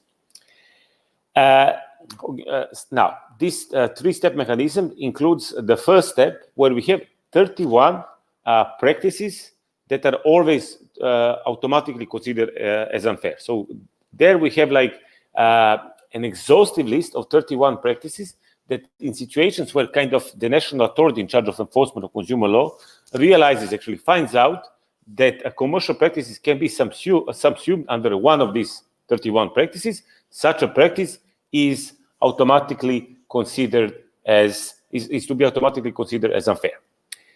Second step is to apply one of the three small general clauses. So we have kind of general, more universal system, that three small general clauses on misleading advertising, misleading omissions, and aggressive practices. And eventually we have the last step, which is this famous general clause, which basically prohibits any practice, any commercial practices that is contrary to the requirements of professional diligence and that hinders economic interests of consumers.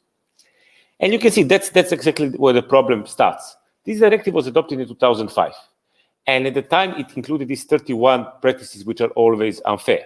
But the problem is we talk already 15 years ago. And if you look at this list today, from the perspective of 2020, you see how much out of date this list is. And you see how many more new aggressive practices exist that are not covered by this blacklist.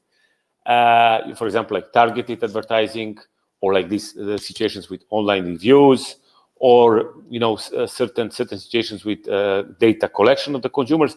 All these situations did not exist only 15 years ago, and this is why it's very, very important to note that these changes of the legislation are of essential importance. Because yes, it's true we have small general clause and we have the big general clause, but eventually, from the perspective of EU consumer law, they bring to huge discrepancies, and this is why it's really, really kind of important that these changes of the blacklist happened 15 years ago. And what happened is exactly this kind of the new two reviews, new two blacklisted practices dealing with the online reviews. One points out that stating or otherwise creating the impression that a review of product is submitted by a consumer who has actually used the product without taking reasonable and proportionate steps to ensure that the review reflects real consumer experiences. So you can see that's definitely really, really important to point out.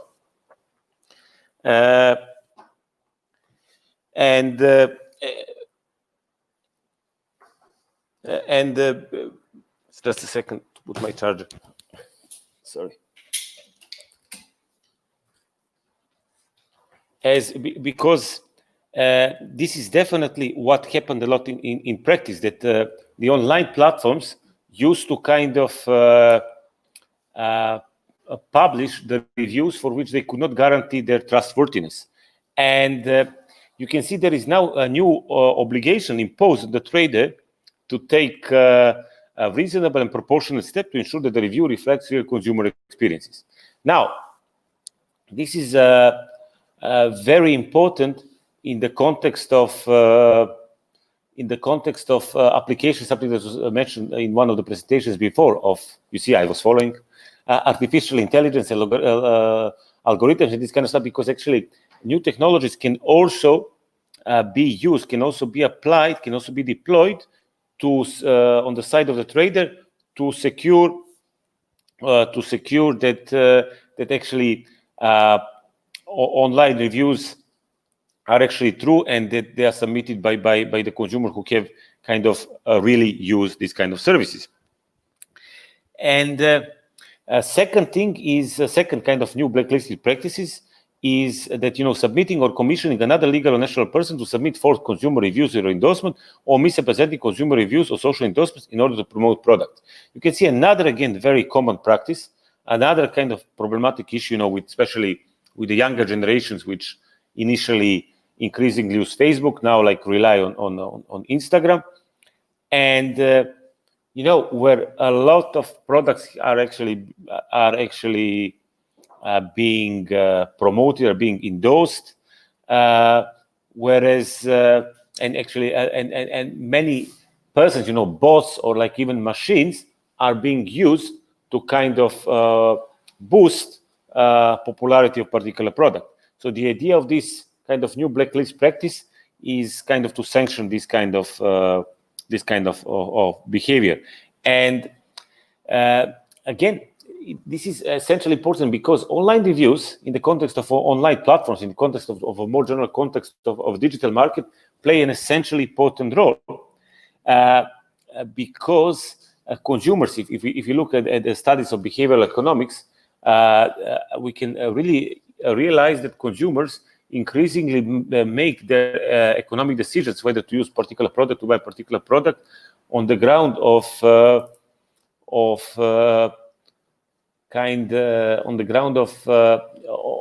the experiences which are made by their peers, on the experiences made by the other consumers. And this is why in the world of the online platforms, it is of essential importance that the legal system needs kind of to do everything possible to secure their trustworthiness. And just like a small kind of disclaimer, it's also interesting to note that in the contemporary world, not only that kind of the traders are being reviewed and that they're kind of being marked, but as you may know, in certain types of services, even the users, the consumers, are being kind of marked. For example, there is an excellent example of the situations with the Uber users, which are also given different scores. And we have even different, like the entire platform TripAdvisor is made on the ground of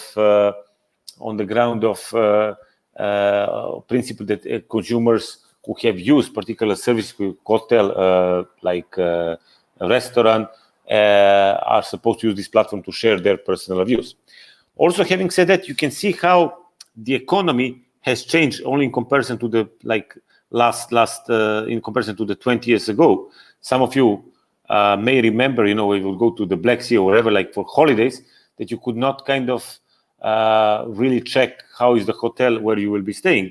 That actually you do not know whether, the only kind of available information that you had was kind of a brochure from a hotel, from a travel agency, which typically can be biased, or it could be like telephone call with the hotel. That's again something you could not rely, or it could be some friend or friend of friend who could tell you, but it would be very kind of limited sources of information related to the hotel. So it was always like uncertain what you're going to get, and this is why kind of all reviews are very important from the perspective of an efficient market, where kind of better traders are being definitely, and traders that offer better products are definitely being encouraged, whereas those whose products are problematic, that they are kind of being put aside, and so makes kind of market healthier. And this is why, again, it's so important to regulate properly online reviews. And this is again where these new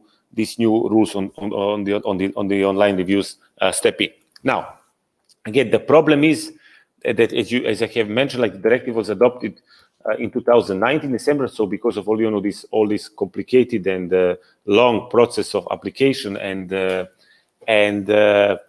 entering into force and actually application of the European consumer law, these provisions will start only applying in 2 years, 2022. So only God knows what might happen during these 2 years when it comes to the development of the online platforms and of the digital market. But still, I mean, this is definitely a huge step forward, because this was something that was definitely missing from the perspective of regulation. Now, again, when it comes to the sanctions for the bad online reviews, I would say, that the worst sanctions this stands now is the situation that actually, if it turns out that that particular platform is based, or particular product is based on the fake, untrue online reviews, the worst sanction is that consumers will not use these kind of products, and that basically the reputation generally is being endangered, because it will turn out that that product is bad. As it is case, but in certain situations, I mean, reputation, does not matter. Like in case of Ryanair, everyone knows Ryanair is bad, but people still use it because it's the cheapest. But now, what is very important, what I want also to mention, is that the new directive also brings new sanctions which are much more dissuasive, which are much more efficient. And for the first time in the history, for the breaches of consumer law, we are going to have fines which are comparable to those that already exist in competition law, and as of recently in the area of data protection rules. So in that sense, there is really hope that higher level of compliance with consumer law, and that actually will be achieved in the near future, as well as that simply the regulation of online reviews and that kind of the traders will start taking more and more care about really securing online reviews. On the other side, there is always this danger with online reviews, that actually there is always this problem with their subjectivity and always possibility to avoid the rules and kind of to write fake reviews. I mean, that's something that the law starts to is trying to combat. But in that sense, what is another necessary element is to educate consumers how to use online platforms and how kind of to rely on online reviews, how they can actually, how they need to themselves kind of compare, check, read, like something that's also expected from the average consumer while acting on the market from your consumer law, because that is kind of the only way to make really this system of online reviews more functional, more efficient, that it actually really kind of works in practice as a necessary prerequisite for the functioning of the online platforms and the digital market. I would like to thank you very much for your attention. Again, many thanks for the very kind invitation. I wish I was there. I know we talked last year with Carmen. Actually, we would go this year to Bukovina to see the painted monastery, Suceava, and because that's really one of my dreams. But we leave it then for hopefully for next year. I wish you all to stay healthy and looking forward to discussion. Thank you very much again. Thank you very much for your intervention. I feel, as a consumer, I feel that your input was very valuable. I have to admit that I blindly trusted Booking. I wouldn't have double checked. But it's also a legal and personal lesson, and we thank you. And of course, it's noted in the agenda of the conference that we have to check the monasteries in Bukovina, and as I give the floor to Eleni, we will find the context to also ensure child care. Congratulations, Eleni, and good luck with the new member of the family. Welcome. Eleni Capru is a lecturer in commercial law at the Law School of Cornell University, London. As previously mentioned, she will discuss on the online market, with some accents, I suppose, also on consumer law. So congratulations, good luck, and thank you for being today with us. Thank you so much, Joanna. Thank you for the invitation, and I'm also sorry we don't get to be in Iași and we don't get to be all together. And just to say again how enjoyable it was last year, both in terms of academic conversations and seeing the buildings of the university and the wonderful city of Iași. But for me, it's slightly better, because if it were done physically, I don't think I would be able to make it to Iași this year. So for me, this works out. We are actually in the same room with Matea, so I could hear him like twice while he would talk. And as you can see, our topics are similar and our presentations are kind of complementary.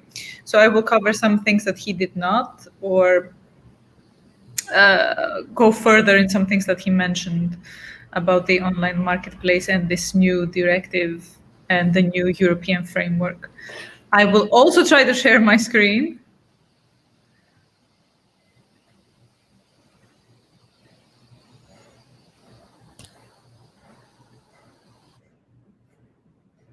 Yes, and hopefully it's working. And hopefully you can see me as well. Let me know if you can't. Yes, we can see you. Okay. We see all I'm always very nervous that something will go wrong and I'll talk for 15 minutes and no one can hear me. Okay, so as I said, I'm also talking about online marketplace in the EU, but more broadly, I'll be talking about the changes that we have in the consumer protection framework in the EU, especially when it comes to online trading. And what does it mean, online marketplace? So how did we come to this new directive and this new framework? A few years ago, and I was involved in that as well, the EU Commission decided to do a fitness check. That's how they call it. That is like an ex post evaluation. So they said, okay, we're going to evaluate all our main directives, our main instruments for consumer protection, because we are interested in seeing whether they are still working as we intended them to. Do we need to make amendments and changes to them? Do we need to update them? Are they achieving their purpose? And after that big evaluation was published, and it was published, of course, seeking input from all the member states and input from all kinds of stakeholders, including consumer organizations, business organizations, and public bodies. They decided that there were certain changes that needed to be made. Not massive changes. So the main outcome was, this framework that we have is still working, but because things have changed since, 2004 or 1993, some of these directives date from, we need to bring them up to speed with kind of digital developments. And that's when the Commission published this document, this new deal for consumers, where it kind of laid out the changes that they plan on doing. And remember, at the time, the big news story was the Dieselgate, the Volkswagen scandal. And that's why the Commission was focused on two things. One was online trading and digital developments, and the other thing was enforcement. So how do we ensure that consumers can enforce the rights that they get from EU law in a more effective way? Because if you remember, the EU was severely criticized that, even though consumers suffered damage from Dieselgate, they were never able to claim damages, they were never able to get their money back, they were hardly able to convince Volkswagen to fix their cars. And that kind of showed the weaknesses in enforcement of EU consumer law. As Matea told you, we are so proud that it's such an advanced system and one of the best in the world. But in practice, those amazing substantive rights that we had were not enforced in the right way and kind of failed consumers. So one of the outcomes of this new deal for consumers is this modernization directive, a framework directive. What is that about? So it kind of brings changes in all the main directives that we had before. It's just the unfair contract terms, the unfair commercial practices, consumer rights directive, and price indication directive. I'll be talking today mostly about the unfair commercial practices directive and the consumer rights directive. So it brings basically changes to all of them to an extent and introduces some new things to all of them, aiming to modernize them. So it has two aims, as I said. One is modernize consumer law and bring it up to speed with digital platforms and distance selling and e-commerce and new developments in the online world. And the other one is how do we improve enforcement to make sure that we can punish bad traders and we don't let them get away with anything anymore. And it has been touted as the most important development of the last 15 years, and we expect it to have a significant effect in the consumer law framework. And it seemed like at the time, the Parliament, the Commission, the Council, everyone thought it was a great idea. It passed really quickly in 9 months. And if you are familiar with the legislative procedure of the EU, it's like how long is a piece of string? They may end up in really long discussions and trilogues that go back and forth. But in this, everyone agreed it was a good idea. And as Matthias said before, it has not applied yet. The deadline to transpose it for the member states is in 2022. So what we'll be talking about is not applicable just yet, but it will be quite soon. So I mentioned also in the title online marketplace, and that's a new EU definition, and they've decided to define online marketplace, which is a similar way as what we might think of as an online platform, as a service that uses software, including a website, part of a website, or an application operated by or on behalf of a trader, which allows consumers to conclude distance contracts with other traders or consumers. So an online marketplace would be anything from the website of a trader. Let's say I own a clothes shop and I have an online shop that will be caught by it, but also a broader platform such as Amazon or eBay that facilitates transactions by other traders, that offers products both their own and of other traders, will be caught by this. And of course, not only a website, but also part of a website and also a mobile phone application. And also we have a definition of the ranking of results, which is really important. You heard about that from Mattea before.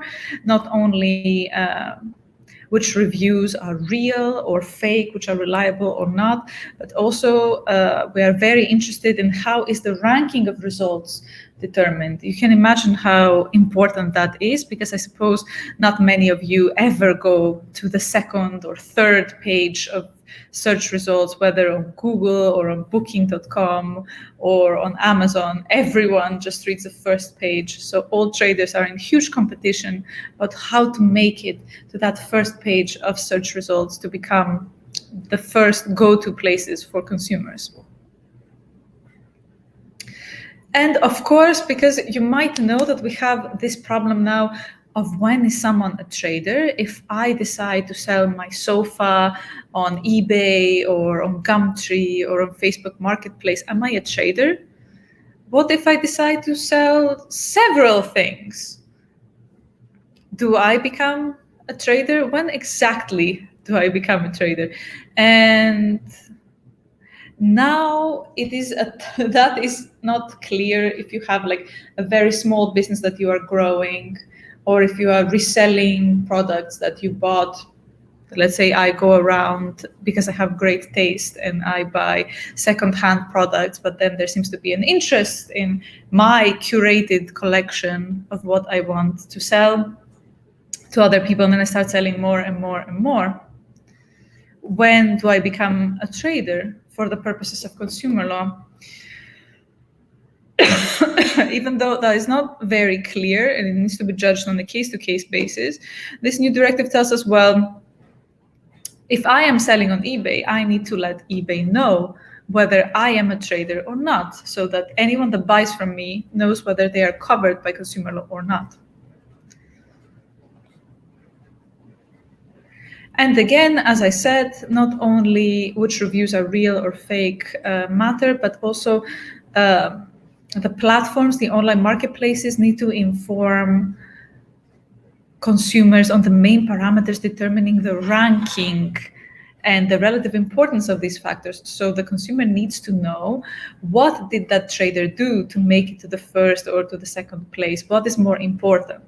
The relevance of the results, which result is newer, which result is sponsored,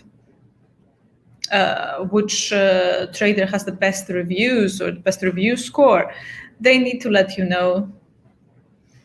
Now, the question is, to what extent can consumers understand the complex factors and algorithms that I'm sure determine these search results, but they are supposed to now let you know. And if they don't, they will be guilty of committing a misleading omission, aka breaching the Unfair Commercial Practice Directive.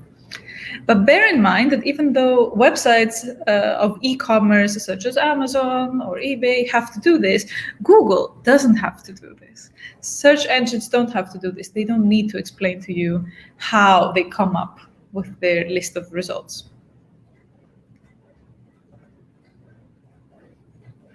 And let's go to Consumer Rights Directive, which also has a lot of changes, and so to an extent they mirror the ones in the Unfair Commercial Practice Directive.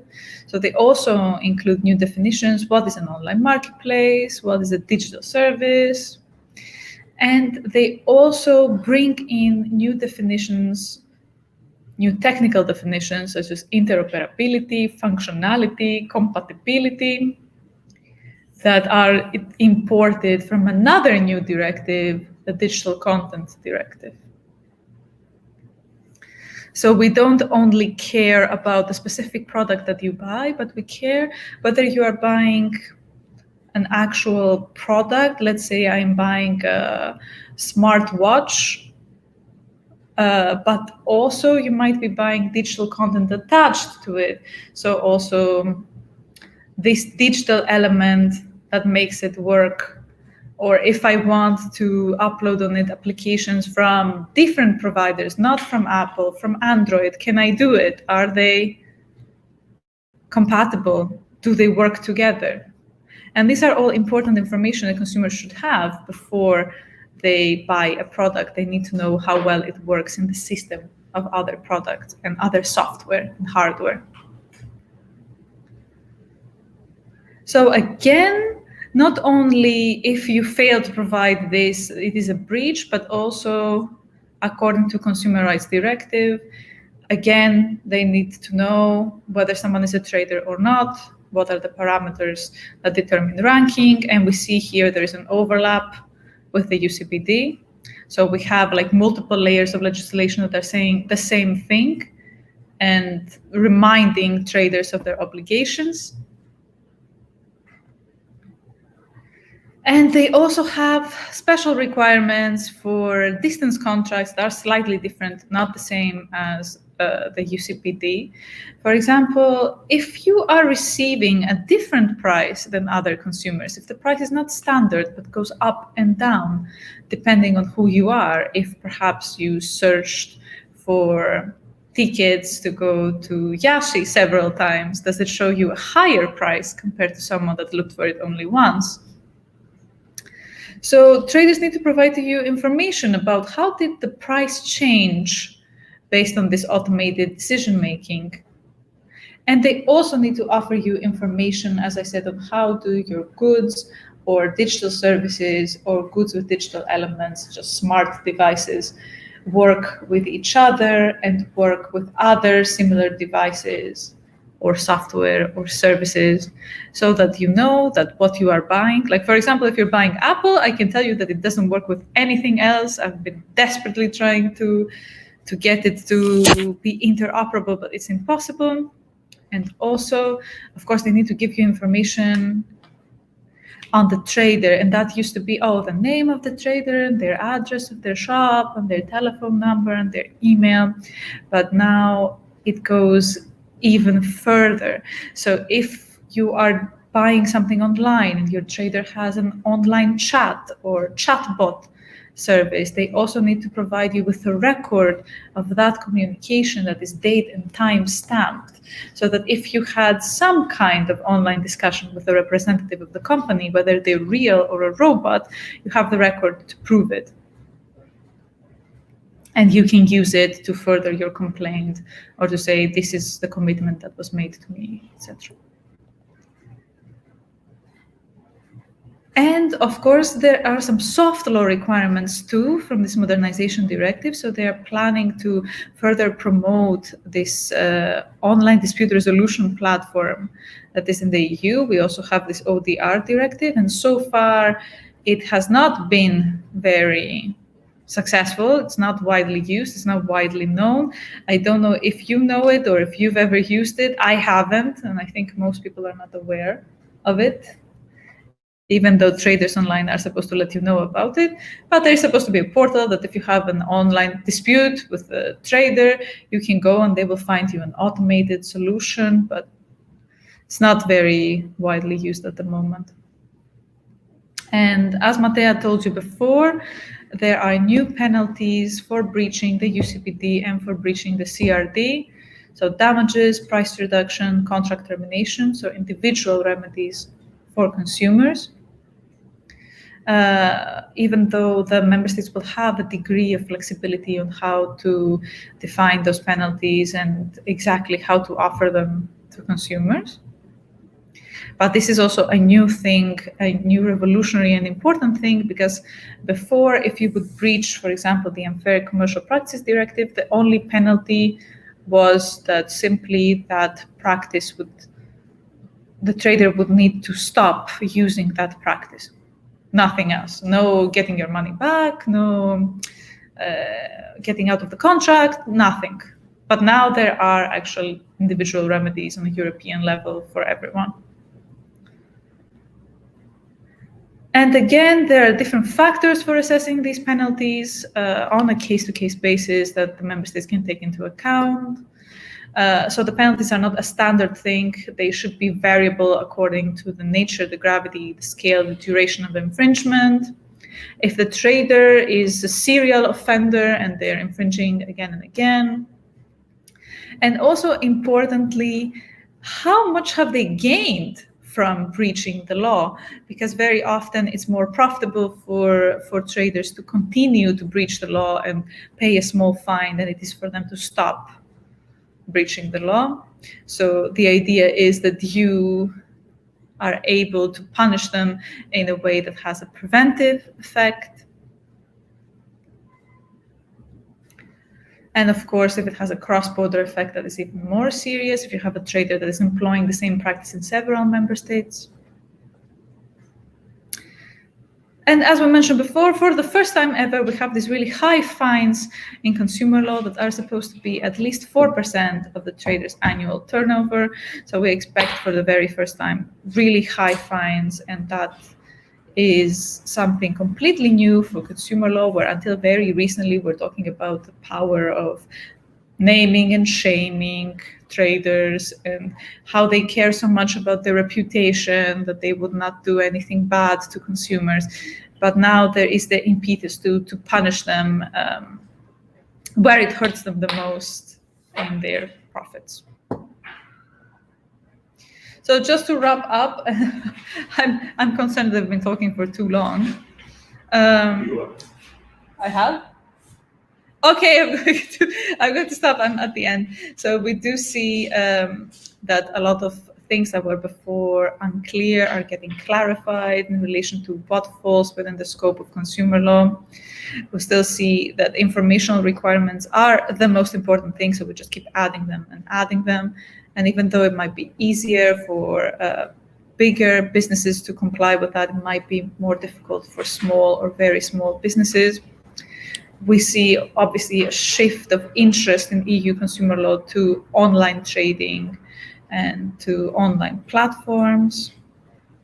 And we might also see some difficulties on the enforcement side. They will get a lot of new powers, and they can administer fines and penalties and this and that, but gathering evidence to build the case against the trader online might need changes for them, such as all these things. How did they determine that the review was fake, or how do you determine that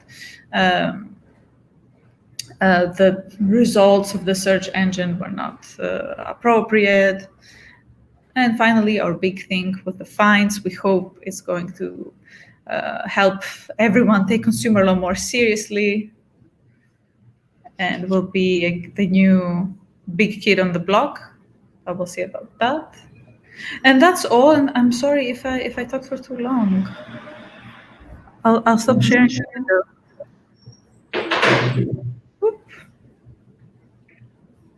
No, you haven't. It's you're on track. Don't worry about it. Thank you for your presentation. I cannot see the watch, and I'm like, how long am I talking for? Last year, after your presentation and our discussions on the topics, I was left with a question, and I'm still trying to answer it. This year, I'm borrowing another question, the one regarding when civil sailor becomes a trader, professional. We do ask that a lot also in tax matter. and I am going to hold this thought, and we will discuss it next time you will visit us, because it's relevant in different legal areas. Of course, also thank you for the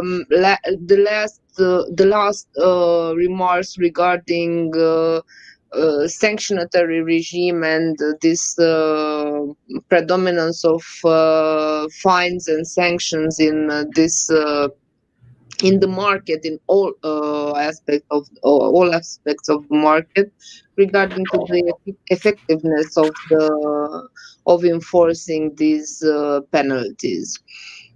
So hope to see you soon. Thank you very much. Take care. Thank you too. We stay in this legal versus tech era with our next intervention from Alexandru Stănescu, a lawyer working on commercial and corporate aspects related to technology, with a vast and extremely relevant experience in which legal and financial dimensions combine. Alexandru Stănescu, you have the floor. Mrs. Dean, thank you very much, esteemed colleagues. It's a pleasure to be together today, even if it's a Saturday, for all of us, because the topics are very interesting.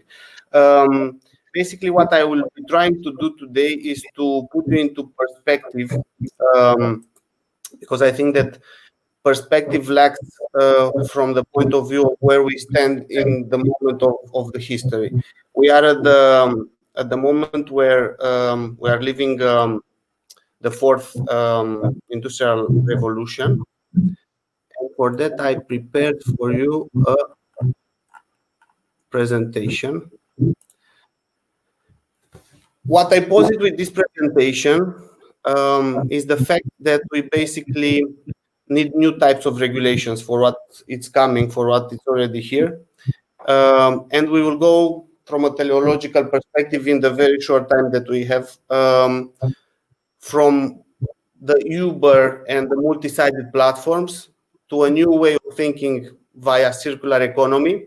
Then we will get into decentralization, and we'll touch a bit about the blockchain space, crypto, and how this opened new ways of sharing value and sharing economic value. And then we will finish by, just very briefly jumping on what type of new regulations and policy making and it's needed. If you want, I'm building this also from my experience.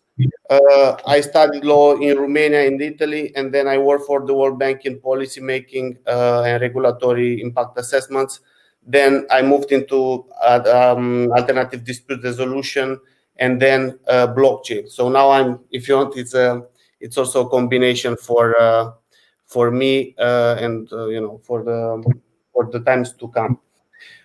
Okay, if we move now to the industrial revolution, we know that the third one, the first one started with the steam and water power. The second one was the mass production and the electricity.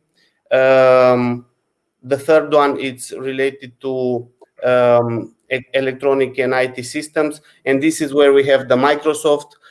This is where we have Windows, where we had the World Wide Web.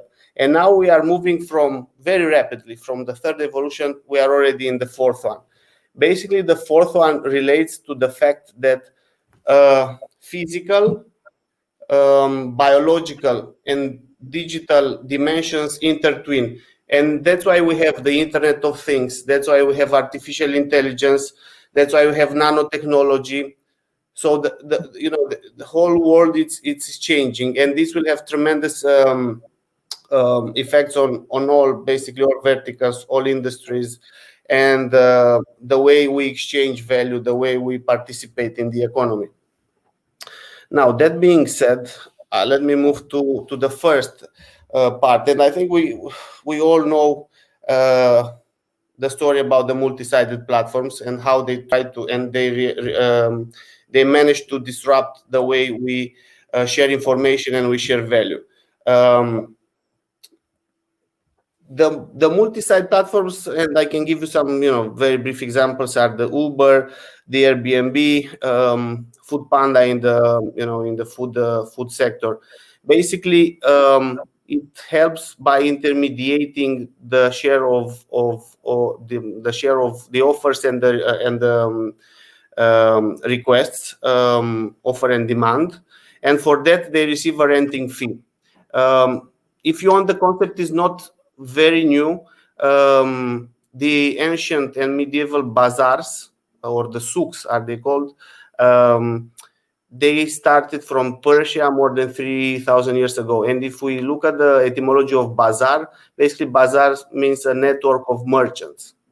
So there's not a better metaphor for what's happening on multi-sided platforms that we have today. And in terms of economical aspects, you will see that if in 2007, the biggest companies by market capitalizations were from the energy sector and the electronics, and the banks. Now, in 2019, the biggest 8 companies are from this multi-sided platform world. Apple with their applications, not only their phones. Amazon, the multi-sided platform by maybe the biggest one in the world, together with Alibaba, Facebook, and Alphabet by Google. Now, what this entails, and now we get into more onto the legal aspects of what happened. If you look at the Uber scandals or Uber trials related to labor law, to what Professor Szymanski was mentioning, and the protection for employees, you see that one of the effects was that it created the gig economy, a gig economy. It comes from the, maybe you've seen in movies when they say, we have a gig tonight. If you're an artist or a jazz man, it means you go to a concert, you do your part, and then you receive your money, and then you go to another concert. So basically, it means that people, they choose their jobs. They are the taxi drivers. They are the delivery people who are delivering our food, or Amazon or eMag in Romania or others. In the US now, 36% seems that of the US workforce works in the gig economy. So on one side, you have the flexibility and the independence to choose your job and to choose your tasks, and for that you get paid. But on the other side, the effects are the fact that more competition, extreme competition, in the lack of licensing requirements, or you have a modest pay, you don't have the benefits that a normal worker would have in most in traditional economy. It might be a problem with taxes and expenses that you need to pay them for yourself, and also studies show that there's a lot of stress involved. And this is, if you want, it's a trademark. You get a lot of diversity, a lot of flexibility, but you cannot rely on the same job like in a traditional economy. We also have another economic and philosophical idea that it's coming more and more into our daily lives, and it's the circular economy. It comes from the green way of thinking, and it opposes what we had in the second and third industrial revolution, which is a type of a linear economy where we make, take, consume, and then we throw away, and then we produce again. While the new type of economy, the circular economy, is more about sharing and making sure that you use the product or as long as possible, and then you leave time for the nature and the ecosystem to heal up. And you've seen, and I'm talking now from the lawyer's perspective. That's why we have a lot of regulations, for waste management. We have all type of separate way of selecting our garbage. We have the greenhouses. We have the discussions of smart cities, and indeed, also in this economic model, you would have the digital technology who helps a lot. Why does it help? For example, through virtualization. Today we could have been in Iași, but no, we are in remotely, and we do a very good job together. We are having this conference via a platform. Then the dematerialization. We don't need paper that much. Also, the government will be more transparent on how it spends their money. And also, the typical corporate CSR, the corporate social responsibility, where also investors will be investing more and more in circular economic type of businesses. And last but not least, you have the artificial intelligence systems, who basically help you in automation reporting, and also showing you what is being consumed, how it's being consumed, and it auto feeds. So the next time you know how to distribute the wealth, distribute the goods, and the request and offer. And now we are getting into the second part, which is related to the most extreme or the more extreme situation, where you indeed have the maximum of where we got in terms of decentralization, meaning basically that we are cutting the middleman. And it started all with the fact that it started with the Cyberpunk Manifesto, basically, where it says that the world is changing rapidly. The laws remain the same. And the fact that the system is not changing as fast as the society, it poses some problems. I'm not necessarily a fan of the cyberpunk, but there's a lot of experts and ideologies who say that was the beginning of a new type of free markets where keeping your assets by yourself without a third party, without an intermediary, without basically a bank, it's the new normal. And in 2008, basically it was the creation based on the Cyberpunk Manifesto, and maybe part of that manifesto, still the unknown Satoshi Nakamoto created put the genesis block of Bitcoin, and Bitcoin basically was response to the bailout of the big banks. Mm-hmm. And what we get from there is the blockchain technology, maybe one of the most interesting technologies that has been contemporary with us, together with artificial intelligence / machine learning. I'm not going to stay too much on the points in relation on how blockchain works.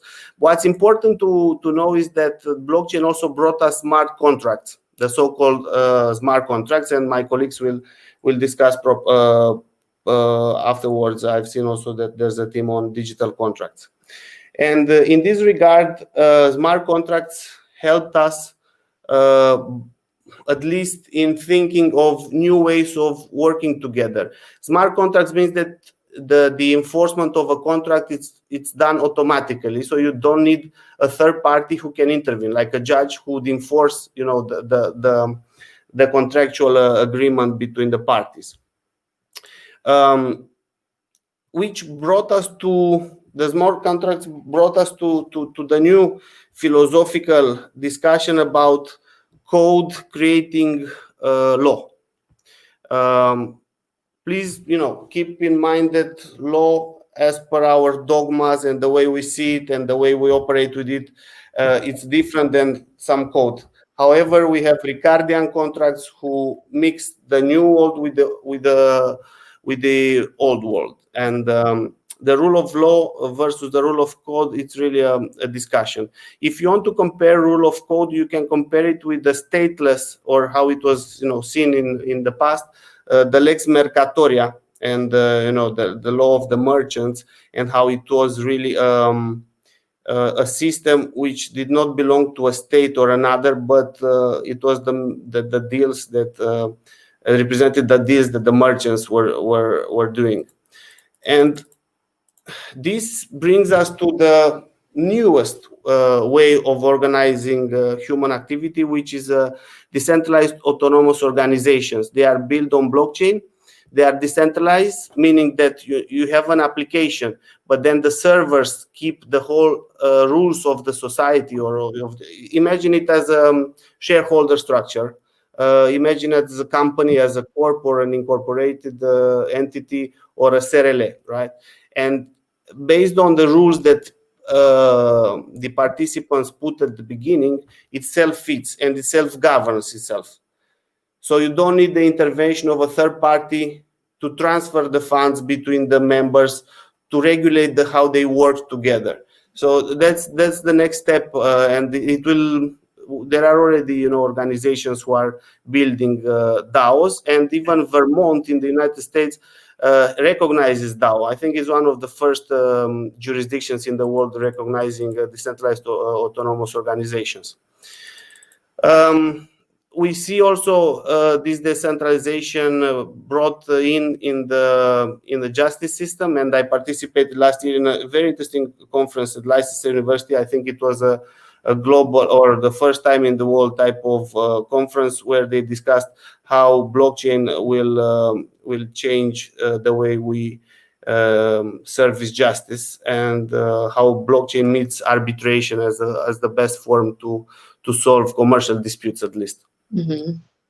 Now, on the regulatory approaches, and after we've seen all this variety of economic models, I posit that the typical traditional way we regulate and do and legislate, it's by now old.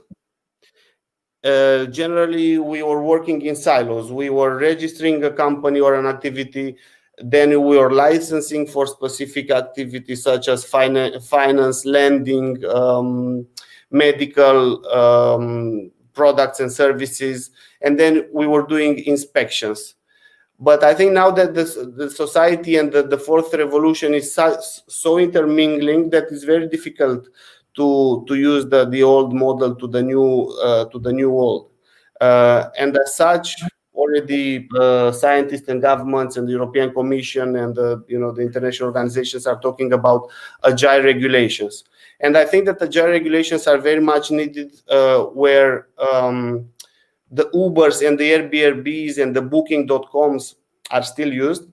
But for the new decentralized world, maybe a type of soft regulation related to AML, anti-money laundering, specific sectors where you do need regulation. I wouldn't go too much, because this can impact negatively the innovation. I would call this approach the Geppetto type of regulation. If you recall, Geppetto was the creator of Pinocchio. So I would say, after a while, we need to let the system invent itself, and only if it lies or the nose will grow, only then I would say that Geppetto needs to intervene. Also, I believe in the role of, as a U.S. attorney, I'm also a U.S. attorney, so for me, the jurisprudence, the case law in the United States shows that it can very nicely cope with the exponential changes in our society, because at least you'd have some case law which might help with the very novel type of legal issues. At the end, just to mention that regulations will need to look at the first part where we do the rule making. So basically, where we need to invent new ways of consulting the public. We have the integrated regulatory part, which is, don't invite me 10 times to provide you my ID. I gave you once, then it's enough. as an example, e-business registration, and then you also have all sorts of sandboxes, especially in the financial services for fintech, where you try to see how the new models adapt to the legal realities of a jurisdiction. And then inspections also, I think one of the outcomes could be the fact that at least in competition, antitrust, and also other areas, we will use more and more algorithms. Thank you very much. That was my presentation, and I look forward to hear the other points of view on all topics. I thought that this is an important theme because if we look at the other panels, e-commerce, e-life, e-justice, e-crime, and e-freedoms are all there. So it's good to put everything into perspective. Thank you very much. Thank you. It's a significant perspective. It pops up with significant terminology, tools to use.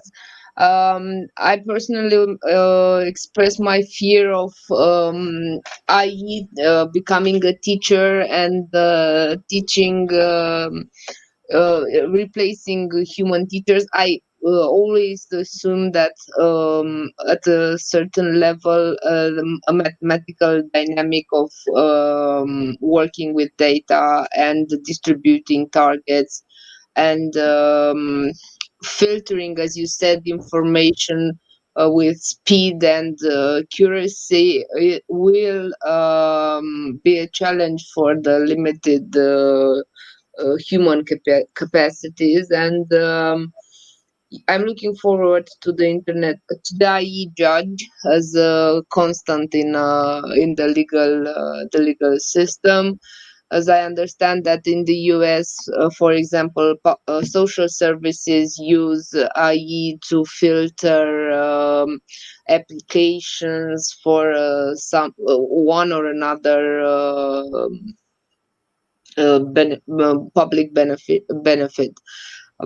Thank you for your presentation. I'm very pleased to have encountered you today, and My pleasure. I'm pretty sure we will have some other context to elaborate on the subject you put forward today. So thank you very much. Thank you, Ms. Zin. A pleasure. Last but not least, Daniela Ghicajanu will ensure an epic ending to our conference, as she will speak us about the Clash of Titans. Hello, yes. Ms.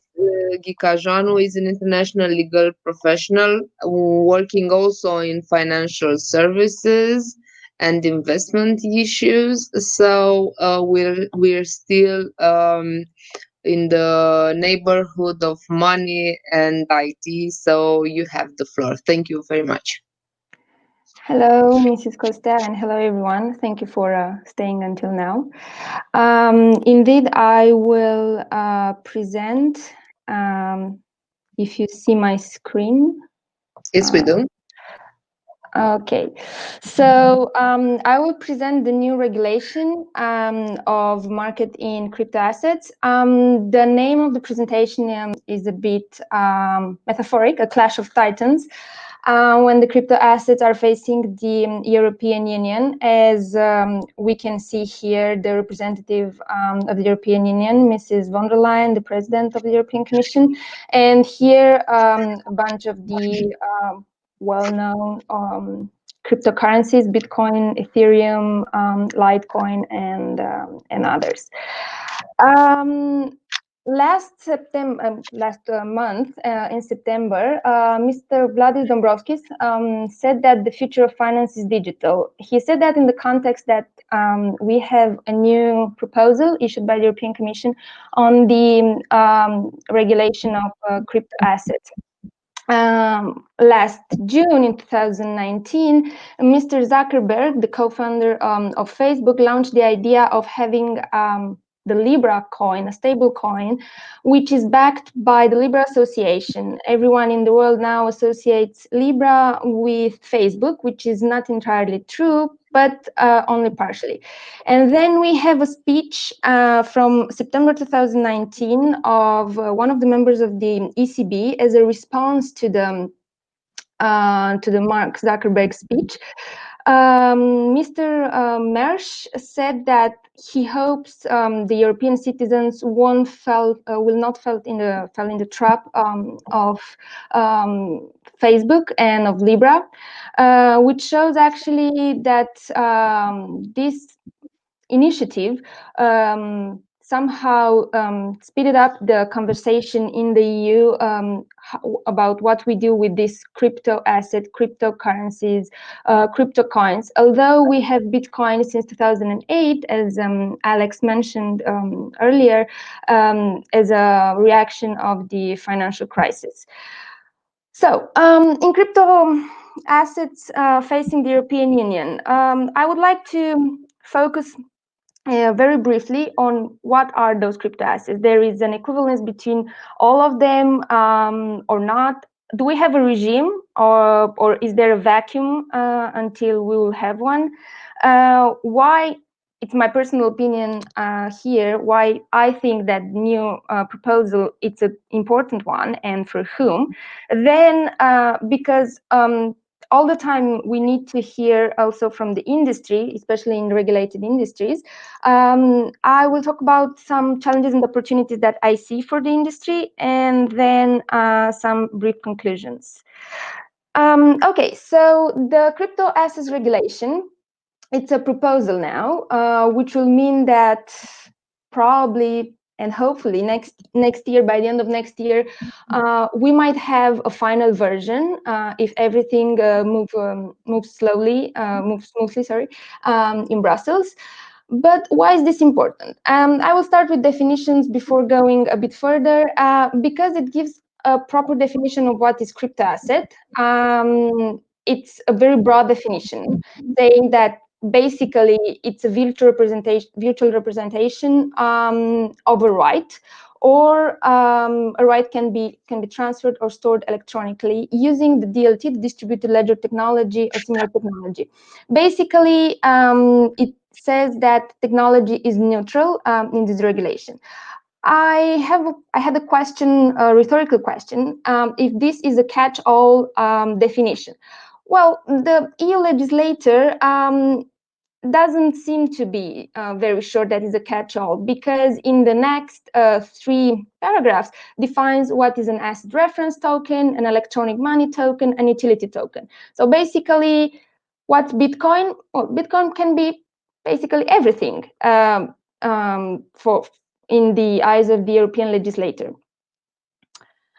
Then, because we are all lawyers and we like judges, we don't know so many, or at least I don't know so many decisions in the European Union or in the member states about defining what is a virtual currency or a Bitcoin. However, the Court of Justice from Luxembourg, in a preliminary question coming from Sweden in 2015, said a very interesting point.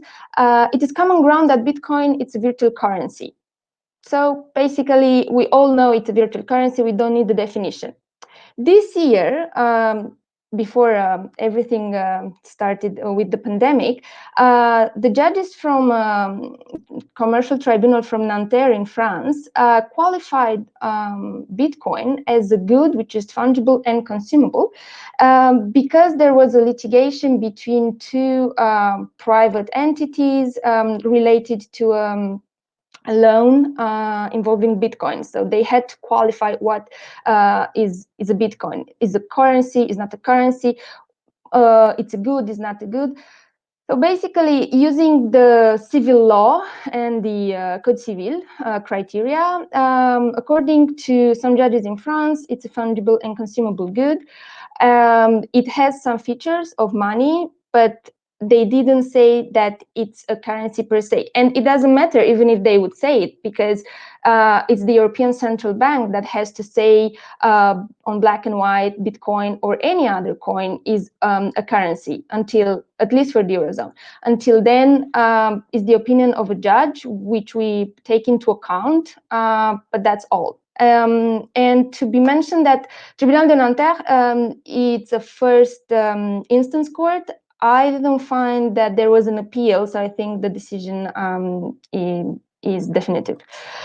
Okay, so okay, we have a legal regime or not. What we have today is not a harmonized regime. There are some bespoke regimes in France, in Germany, which are trying to be the new city of London. Liechtenstein has an interesting regime, but it's more of a catch-all regime. And then we have the financial services legislation that applies also to some extent to crypto assets. Well, tomorrow, and this tomorrow could be in 2022 and onwards, we will have probably the MiCA regulation proposal adopted, being applied and entering into force. Now it's just a proposal from last month, which is actually the fruit of an intense work of the European Commission this year on digital finance outreach. And I was very pleased to see that the FinTech Association from Romania was also involved, and also many member states and the private sector was very much involved in this outreach to bring the perspective which is needed in this case. However, the talks about Bitcoin and about regulating this area started in 2015, continued 2018, and also in the digital finance agenda in 2020. But when will be MiCA regime applied and enforced? We don't know.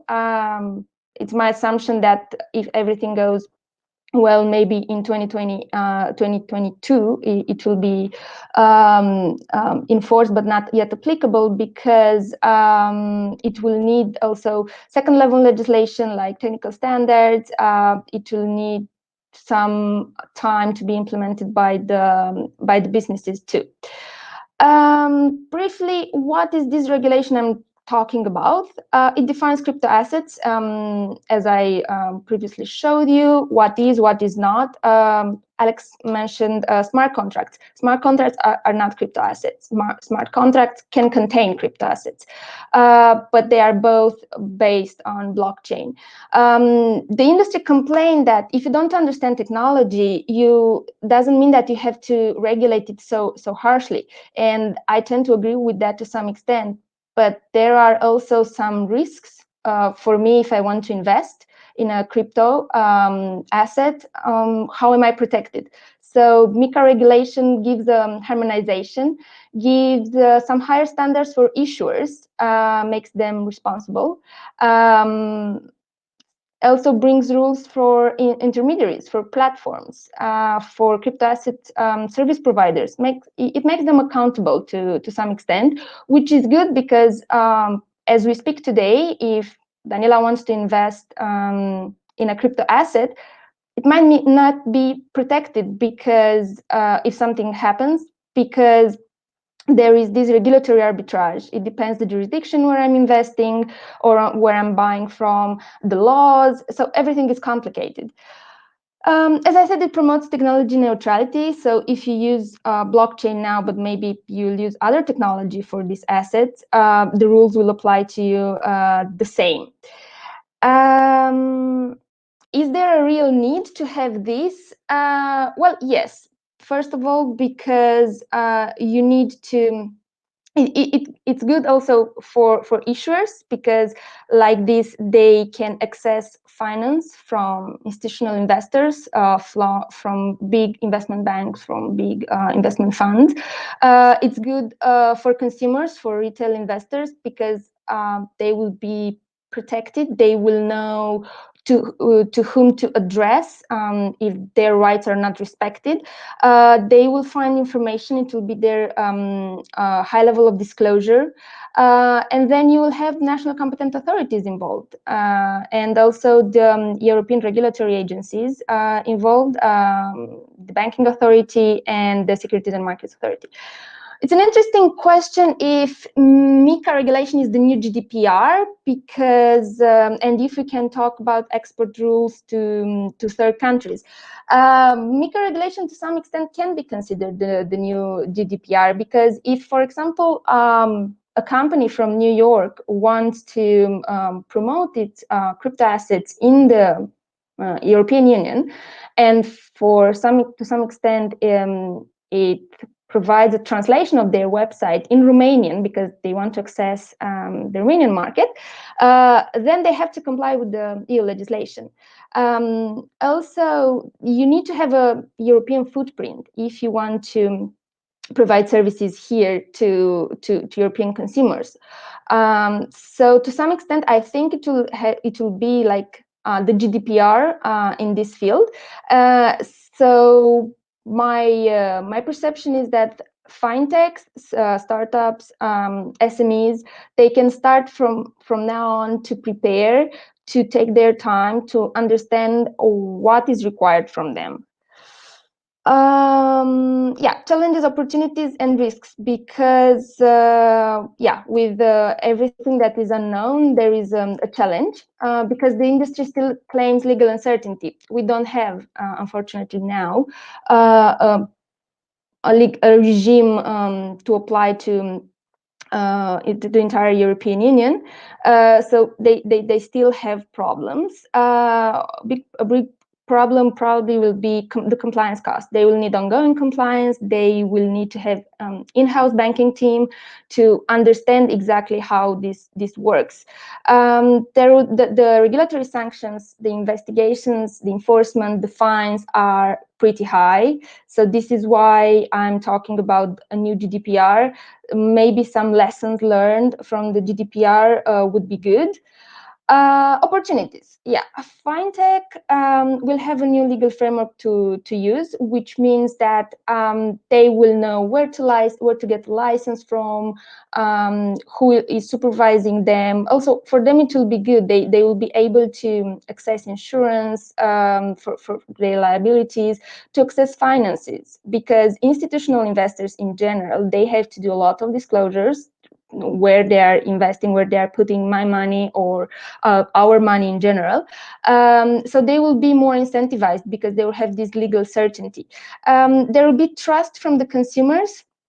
If I want to invest in something, me as a consumer, I would be able to go to a lawyer if I'm not an expert in this field and to ask some questions without having a legal entity.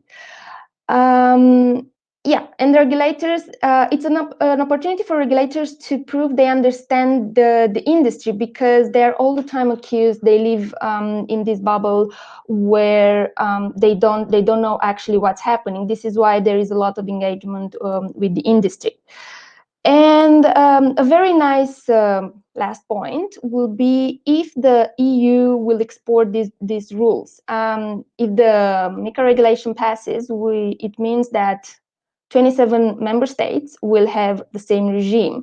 The US Congress has now on its table two legislative proposals on crypto assets and payments, and most probably, as I was talking with some US lawyers, most probably the congressman will look also at what's happening on the other side of the Atlantic. So I think the EU can be a champion, and I can definitely see it passing, but with some amendments and some discussions probably.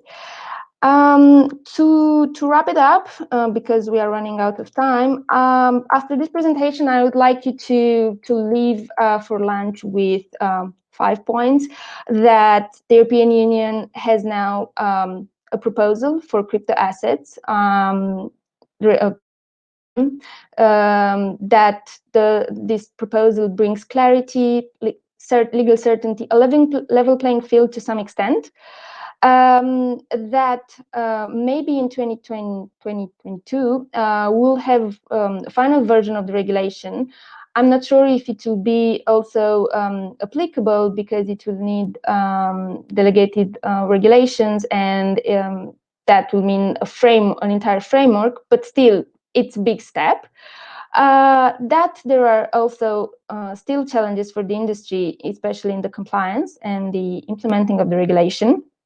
But still, the companies can look back on what happened with the GDPR implementation, and maybe they can learn some lessons from there, and opportunities to see institutional investors coming in the field and being more active, to see retail investors also active, to have technology neutrality as a setting stone. Last but not least, because at the beginning I was saying something about Libra, there is a question if the current cryptocurrencies will replace weaker currencies like the Venezuelan bolivar. The economics literature, it says it might, because it will be easier for people in Venezuela, for example, or in Argentina, or in countries where their currencies are very, very weak, to use a stable coin like Libra promotes to be. Although, just for you to know, Libra is not yet released. It faced a lot of pushing from the regulators. So maybe next year we'll see the developments. And yeah, thank you for your time and your attention.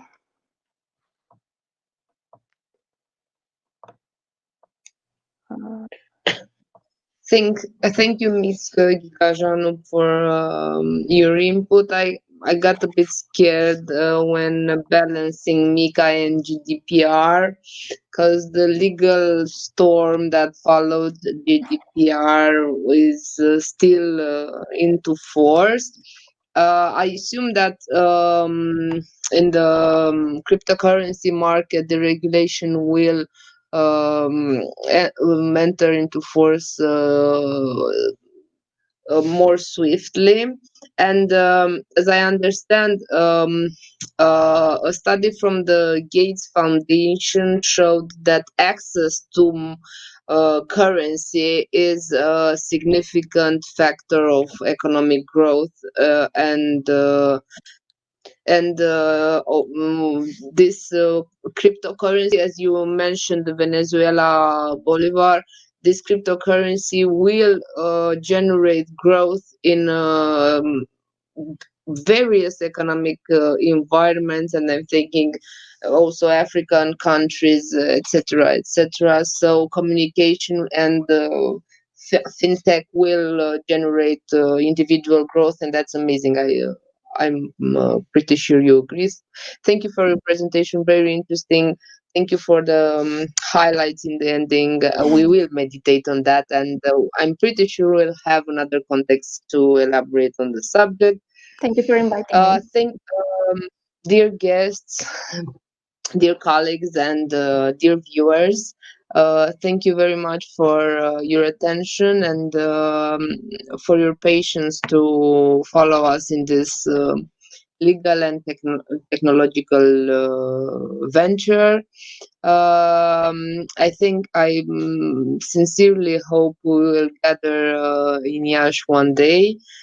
Till that moment, I wish you all the best. Stay safe, and thank you for spending a Saturday morning in such an interesting exchange of ideas. Thank you very much. Thank you. Thank Bye. you. Bye-bye. Thank you very much.